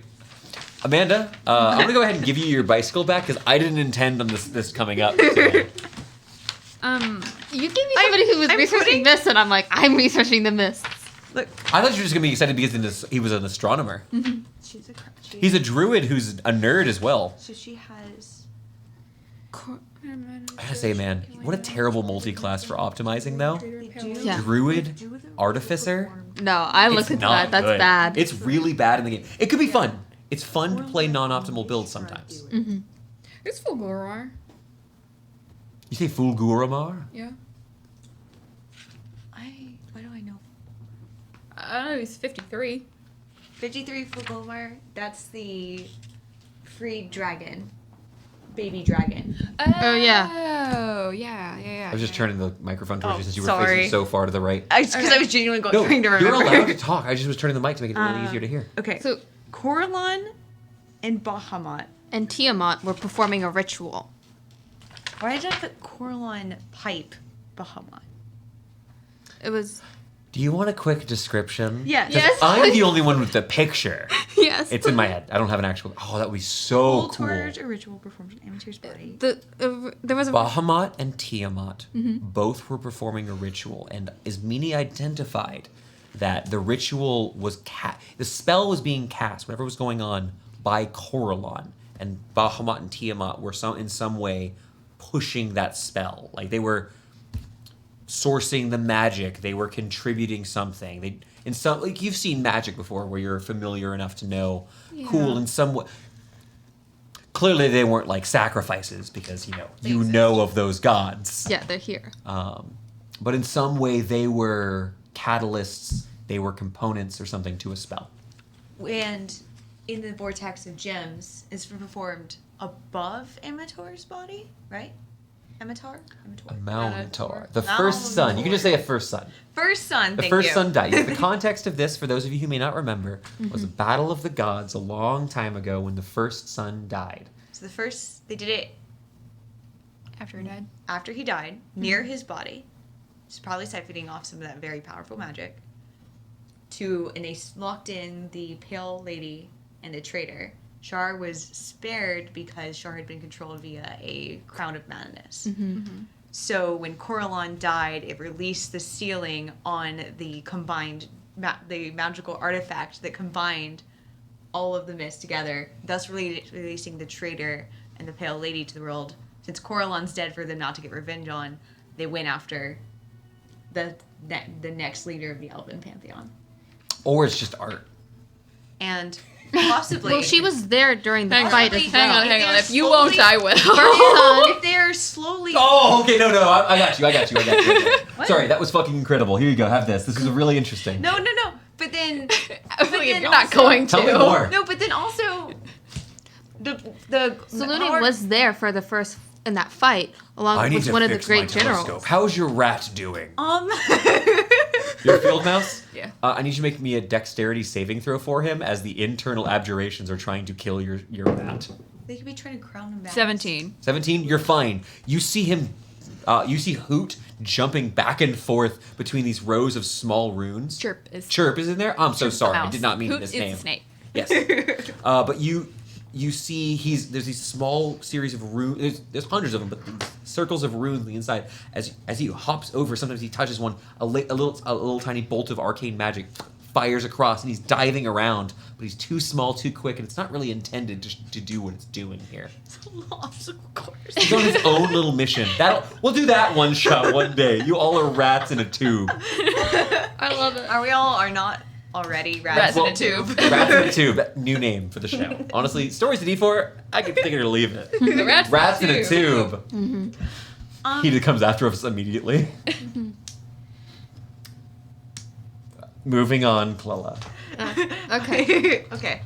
Yeah, we have to move on. Clella, for you were on theories. an incredible, I'm not saying right or wrong, but it was very interesting theory. I'm gonna sleep on it. I'm probably gonna bolt awake in 2 nights and go like, I have figured it out. Well, that's a really bad problem, considering we don't know who the Pale Lady is, and we don't know anything about the traitor because their name has been struck from history. I want to take one of those gems to a really secure location and cast Identify on it. You should ask your friend in the other plane. You know, the god of all knowledge. Oh, yeah. Who was also there at the fight? The person who I'd like to works remind you, for you've the been god of all talking to a powerful... A powerful entity associated with Agma, god. not Agma. Right. You guys Yes. can't just talk to gods. I know, we're we're not not. You can talk to saying, spirits affiliated with a type of energy related to knowledge. I'm not saying like you're like Twitter mutuals with Agma. I'm just saying like So Amanda has a question you've got to go ahead. I'm gonna go for the telescope, fixing our actual problem instead No, of awesome. this crazy. What problem would you like to try to solve and how? You tell me and I'll talk to you dice. So there's a problem with the very top piece, right? It's Big canister. It's got problems inside, outside, and where it is. I want to use my radiant soul to give myself wings to fly up, Awesome. That you eliminate a bunch of challenges where you can fly. and try to like see if I can pick it up and get it like off of where it's. I'm going to situated. ask for a strength check as you try to hoist, because the whole thing would be impossible to lift. Trying to lift just a section, that's the feasible task. Trying to lift this thing up. Remember, you can get these after you've rolled. True. I don't want to like end up stealing it from you. Concussion. Yeah, okay, but I'll take it anyways. Inspirations are here to send, to cast, to use. Not Use is the any word. better. You want to go again? do you want me to come up and help you? Yes. I have the spell fly, I think. Wait. Squawk Let me double can check. fly. Are you flying? What did you roll though? Oh, wait. What was your I- better roll? Do I? Strength? Actually don't have fly. It's 15. 15 is not failing by 5 or more. As you lift, you struggle to lift. You're like, oh, I'm almost there. But as you kind of rest it down, the tree warbles a bit, and you swear you hear some sort of movement within the tree. Then it stops, Can you but no other effects. Okay. can I ask for help from the guy stacking up tables so I can get up high and try to help out my Yeah, I can't cast Fly on you right now. Yeah. With what you said, I'm very interested in having you stay in this home for a bit longer. So I'll help you set this up. I'm looking through the eyes of a field mouse inside of a tube, trying to match up what runes need to be fixed. Inside, chirp. Chirp. Chirp is on the inside and has found a piece of this strange metal, the brass that it was made of. He's found the splinter on the inside, but we don't know if he's strong enough to lift it. Roll me a d20 for his strength check. Remember, it's all going to be proportional with sizes. What'd you roll? Hang on. Oh. Hang on. Do you want? Yeah, roll again. Hang on. Okay. Hang on. We're not. Chirp's not doing this. Chirp is a good boy who has the most problems. 10. A 10? Yeah. 10 is going to be enough. So this little mouse inside picks up and takes this small sliver of metal and begins dragging behind him. Mai, with your crazy hearing, you do occasionally hear pew, pew, pew, pew, as Chirp on the inside is taking damage. These small little attacks that are happening inside the battle-weary Chirp, fighting and dragging, and finally, as he reaches the main chamber, Chirp perishes. It's the sliver itself in the correct chamber, though still inside, as you have not found a way to open the chamber itself yet. I shall send Hoot, Snack. the snake. Who's the snake? Hoot! Sneak. I will send Hoot the snake Yeah, it's in to go retrieve okay. the sliver. You send your snake up there. Similar thing. The snake's actually much better prepared for this sort of thing somehow. Just the slithering motion seems to be good against this very dumb defense system. It's not really designed for this. We're gonna jump back up to the outside people. Huh? It's equivalent of running in zigzags. Yeah, serpentine. Yeah. We're gonna go back out here. The tables have been stacked up as well. Now you said you cast fly. No, I don't. No. Oh. Fly. So I have to use the tables. Okay. So. So I you just climb wanna up the level tables. Now I will say, because the tables are kind of wobbling, it's not really designed for this. You'll have disadvantage on skill checks that are physical when you're up here. That's fine. I'm gonna burn an arcane point to give myself enhanced elasticity. Ignore what I said. Your legs start glowing as lines of magic tingle and bolt across them. So, are you trying to help one another lift up this section, or is there a different solution you have in I'm mind? going to help out mine. Okay, make me a strength check with advantage, Mai. Woo. Two of you working together. A 17. 17. The tree rumbles some more. Because it was a success, but you failed that first time. I got a good news and I got a bad news. Okay. The good news is as you lift up, you can feel the tree lurch. And Elle, from your lower position, Mai is above lifting, you're below trying to lift up. Elle, you see the tree starts making these small branches, kind of constructing new limbs for it to stand on, accommodating the tree. However, emerging from the underside, massive, easily the width of your palm, ants. These huge ants begin crawling up, going over the main piece, and are going to begin. You know what? I'm going to roll to see which one of you affects. Okay, cool. Mai, as these bugs begin emerging, getting up closer and closer up your arms, I'm going to ask you to make a Constitution saving throw as you're holding on to these. This thing is these large biting insects emerge from the tree and begin attacking. Math 20. Math 20. Well, it is painful. You take 11 points of damage. Ow. My gosh, I'm so sorry. That was not supposed to happen. As these biting poisonous insects. Sorry, this damage is technically considered poison damage if it matters to you. No, it doesn't. These biting insects, but you are able to hold on and you do not lose the progress you've made so far. As you're here, eventually able to kind of push them off or whatever, the tree stabilizes. The little branches now holding up because you let go of the construct and are swiping them off. The main chamber is now aligned with the rest of the pipe. There is still a gash on it. You can now see a small panel that has been revealed on the underside of the main chamber, and there is a large dent. So there's two problems left. The gash, three really. The gash, the dent, and something's wrong with likely maybe wrong inside. Speaking of inside, a snake has made his way up to that chamber with the metallic piece. Give me an investigation check, Ismini. This is using your eyes. You're calling out instructions through the looking glass. Is that what's happening? 21. 21. I can telepathically communicate simple things to my familiars. You can? Oh, this is going to be easy then. As your snake is begin looking around on the inside, the abjurations here are currently deadened. This is the main chamber where the actual magical sight happens, the divinations that shoot outwards to see what's far away.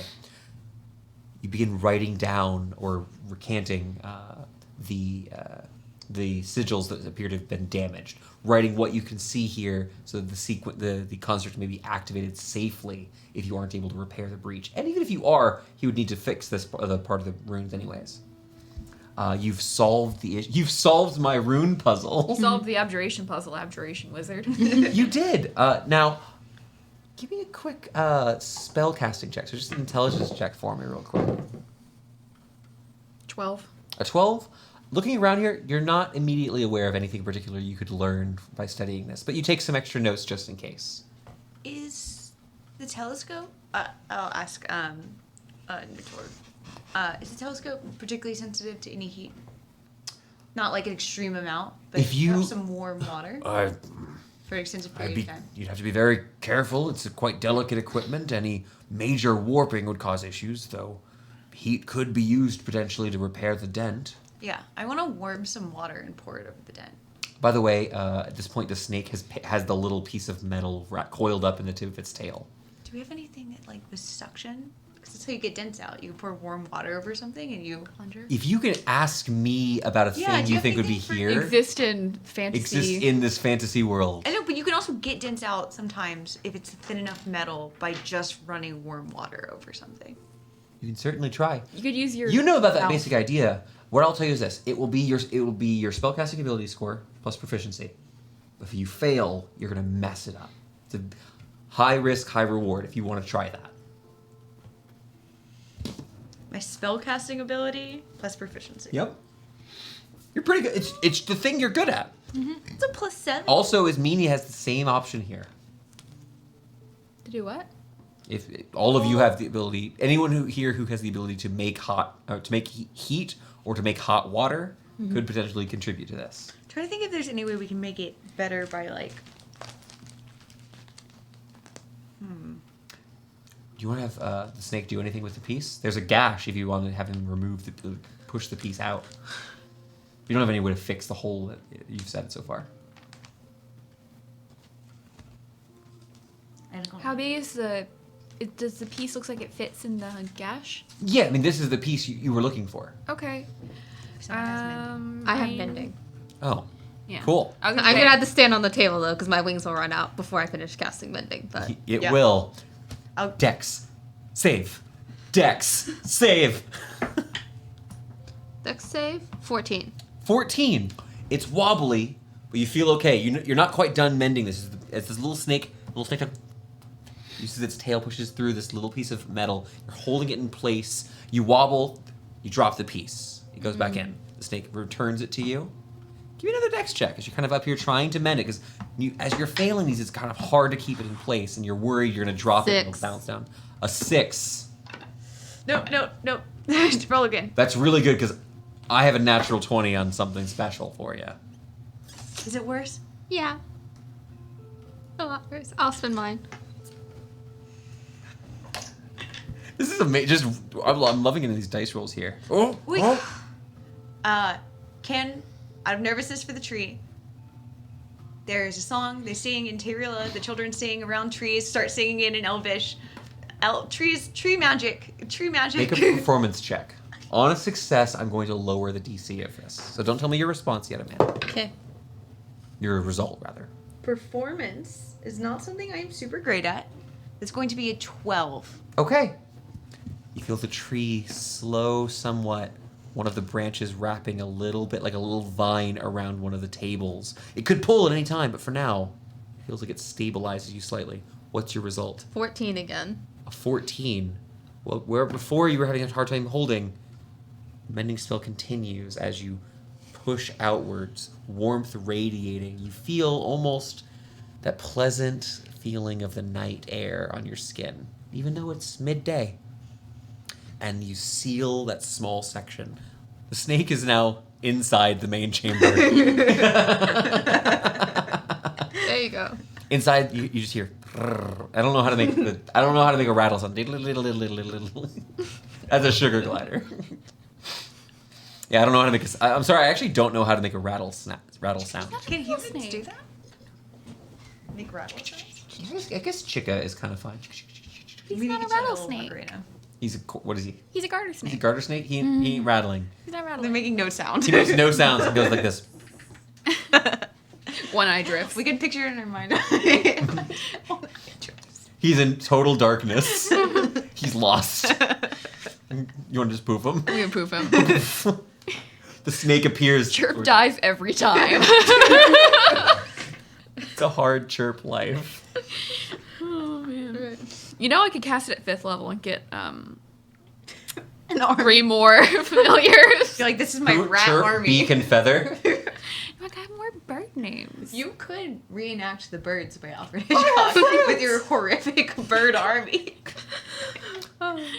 So, now, is someone going to try the water thing to try to fully repair this? I can do it. Okay.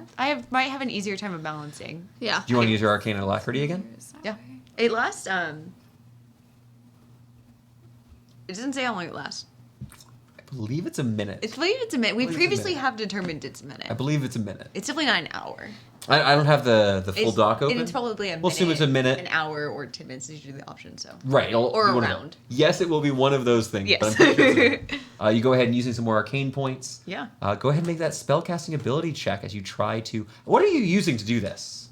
Oh, prestidigitation. I'm gonna warm water. I'm gonna give you a disadvantage if that's what you're doing, because I don't believe that will really work. Because you can chill, warm, and flavor 1 cubic foot food. I guess you could also just But a boil. material. You could just boil water. Like, you couldn't could also boil water. Like, It would be a different check. If you're doing it just that way, I would be asking for a flat intelligence roll. or I would use burning hands to honestly, like, put my hands. But could I do burning hands with, like, very little? It would be a spellcasting ability check. 15-foot cone. Yeah, it'd be with Yeah. disadvantage because you're using the spell the quote-unquote wrong way. But you see what happens. Someone else have a better idea, or is more qualified. I thought you could stop players with a door, but a dent also. It didn't work. It didn't when suction doesn't exist. Use your mouth. If you warm the Turn water, yourself into a plunger. if you soft, I don't think the metal will get that soft. And you burn your face off. Why would that? Did you I have fireball. But you have heat metal, and you can put your face on it. If we had heat metal, we could slightly heat the metal. It doesn't slightly Yeah. heat the metal. It's metal enough to hurt people. But you heat people's armor. Wait, does someone have heat metal? No. No. No, we don't have our artificer anymore. Our artificer died. I can boil water. Could you boil some water? I'll go boil some water. I'm gonna turn. I'm gonna recast. Okay, wait. I'm sorry, but how do you get? I have smithing proficiency. How do you usually get dents out of something that you can't normally get? I know. dents I out know. of? Hang on. I have an idea. I cast Find Familiar and I cast Flock of Familiars again and I bring back Chirp as an octopus. Damn it, that worked. My suction idea. Here's the thing. He's not strong enough to break it. He's only strong enough to maybe fix it. For the next minute. We don't need the water anymore. I've brought the boiling water and the ripped towels. Chirp the octopus to save the day. The octopus. There's a octopus. boom. This loud ringing sound as you pull this out. Chirp fully, suction cups and all, pops off of the top of the thing. Someone has to catch his slimy ass. He's really gross. He fully wraps around one of your arms and just like, you're gonna have sucker marks where he's grabbing. I haven't gotten sun. And because things have gotten so weird here, What is that? it's my familiar. Beautiful. He puts the boiling water down. Were you carrying that with your hands? He goes over and starts making these weird popping noises, speaking Aquan at the octopus. The octopus makes no sound, but he continues to have a conversation. How's the very octopus excited. breathing in the air and not? He's not a real octopus. Wait. He goes over and breathes in the water begins cooling back down. Please, please, please. I'll put him in the water. Put the octopus back down. Salt the water really quickly. I thought you were gonna tell me I couldn't turn my familiar into an octopus and we were just gonna end there. No, not at all. Wait, but now I want to know how to get dents out of things. You suction. Make a blacksmithing tool check. This is int. With proficiency? Mm-hmm. Cool, I really need that. You have proficiency in blacksmith tools. Any blacksmith Yes, tools will have proficiency. 15. 15. You can make a couple of angles of metal, mount them together, and apply pressure on a part of the outside to pop a dent out. I remember that later. Yeah, you'll remember that for the next time I break the telescope. Instead of using an octopus to... Well, I'm sorry. Oh, I can't. I've been working on this thing for 2 weeks.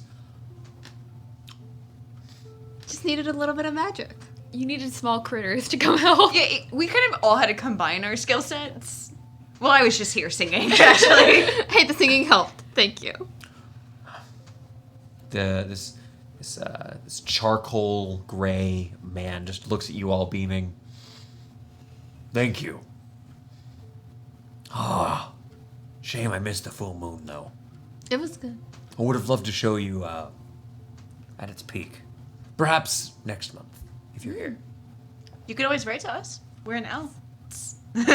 Oh, certainly, I suppose. Yeah. Would you like to give him your information? Yes. I would give I him would the love to Give him keep your in- address. I give him the address of the Defiant Smiles. I would love to keep in contact for somebody Sure. else who's monitoring the mists. Yeah.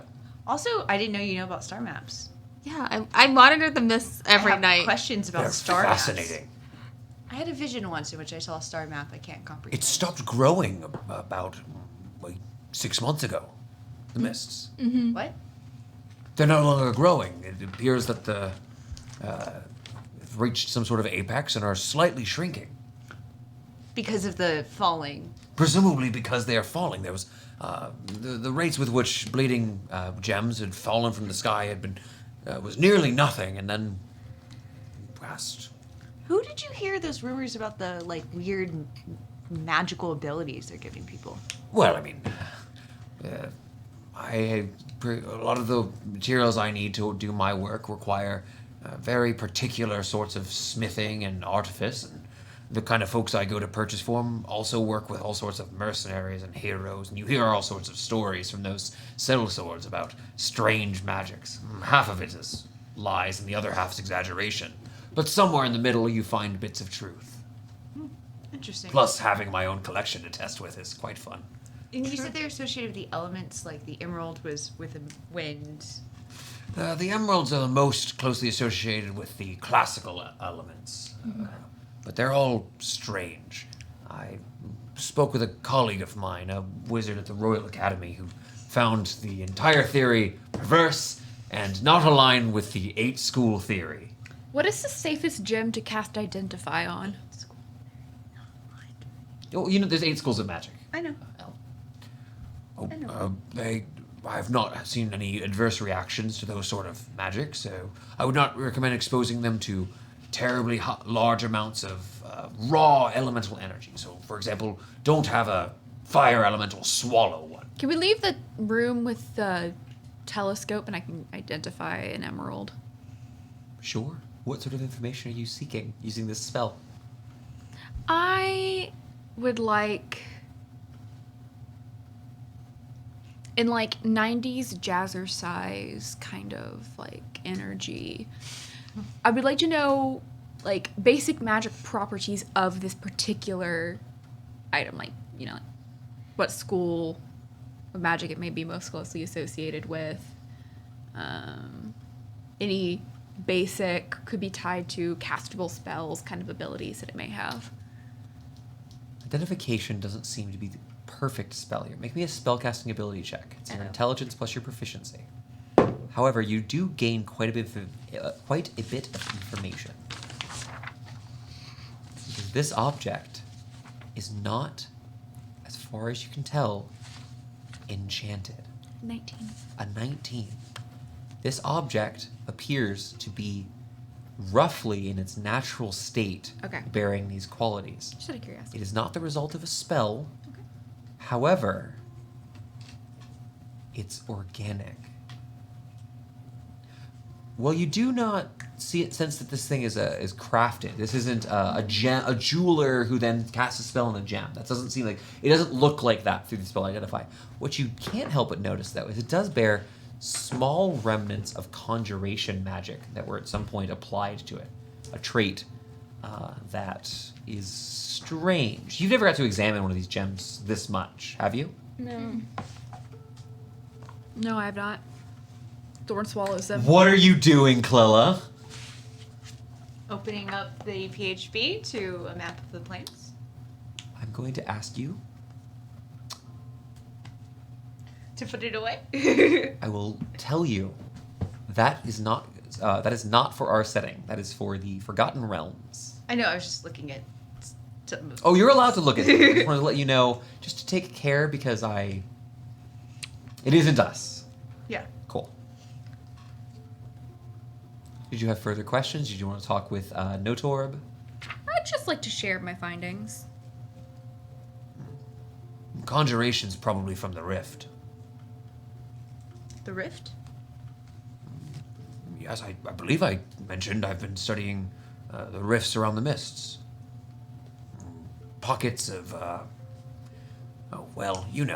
people get superstitious and think all big, terrible things about it, but occasionally some of the gems clash and clatter with one another, and there's these small rifts that form. Or I suppose perhaps the rifts are causing them to run into each other and release energy. It's hard to be certain. I have a few theories, but there are small rifts that appear to be conjurative in nature. Think things like, I don't want to say tears, it's terribly dramatic, but aspects of the far realm, energies from the beyond. What do you know of the Far Realm, Ismini, with an Arcana check? Oh, too many skill checks? No, I'm just like, I don't know, because my player experience wasn't very positive. You don't know good things. No, I don't know anything good. 27. Cool. You know more than he does about the Far Realm. Great. To start. The Far Realm is bigger than the Outer Planes. It's also not an outer plane. Mm-hmm. It's whatever's not an inner or outer plane. It's past that. It is large. It is unknowable. It is often associated with madness, but also the idea of discovery. Natural rifts in the Far Realm are not known to exist.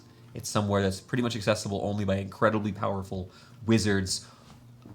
There's also a number of creatures that apparently come from the Far Realm, supposedly. Would the far realm be considered the space between? Space between? Space between the realms?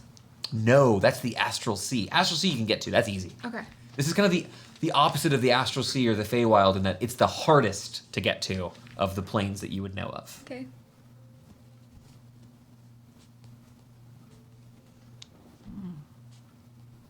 But as you talk about your study here and hear about these rifts, As far as I can tell, I'm not certain if the rifts cause the explosions of magic or the magic explosions cause the rifts. I'm fairly confident the gems themselves are not from the Far Realm in origin. Their signatures are all wrong, the resonant frequencies don't make sense, and, well, quite frankly, they don't smell like it. And, of course, as far as I can tell, the Illithids hate them. Mind Flayers, you would know that 27 are from the Far Realm or from beyond it. Mm-hmm. Hate the gems. Interesting. Well, Illithids are one of the few natural-born psionics. They have strange mental powers, and if the rumors we talked about earlier are to believe, so too do these gems have some amount of psychic powers. Psychic powers, yeah. But again, we should keep that in the primarily theoretical. Yes. None of the individual gems display psionic qualities. There's just the rumors that they give psionic abilities. What would happen if you made a tuning fork out of the gem? Like, I took a bunch of gems and stitched them together and made a tuning fork out of it. Challenging. Making such a thing would require an incredible smith. You'd need someone who'd be able to bond gems. They look crystalline in structure. They're really more of a. If you take, they're more of an incredibly fine grains molded in such a way. They're not. The bleeding emeralds aren't actually emeralds. They're not magic emeralds. They look like emeralds. It's I feel like that's an important thing for me to write down. Yeah, you notice they're organic. They're not. Yeah, they're not. They're not. Yeah, this is. They're organic, which is the It weird. reads to you like flesh. Right. The third dragon. Maybe you could Third craft it like dragon. leather. Yeah. So you'd be like taking. That's kind of gross. Okay. I've got to go to the market and collect all sorts of things. I'm going to perform experiments tonight. And he goes over to the tree, pats it a couple times. We've got this. And he's just very excited. Do you have anything else you wanted to ask Notorb before we end tonight's session? You prepare yourselves for the upcoming round of the Tournament of Blades? You don't think so? Not the second.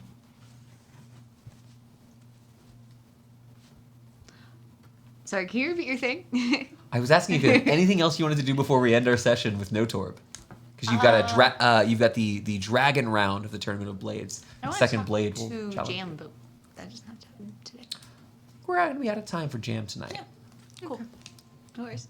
We got theories. Sorry, we're You're wearing theory tin crafting. I get the hats. feeling you guys are gonna do some chatting once the cameras are off, huh? Yeah. I have a tinfoil hat actually waiting for me outside. Well, if you like what you saw here, or you just want to wear a tinfoil hat with us, you should go ahead, like and subscribe, and click all the buttons that are below wherever you're seeing this. We'd really appreciate it. All of that stuff goes and helps us tell more stories, go on one-shots, adventures, try out different sorts of games, and we appreciate you joining us here over at Stories to D4. Good night. Good night. See you next week.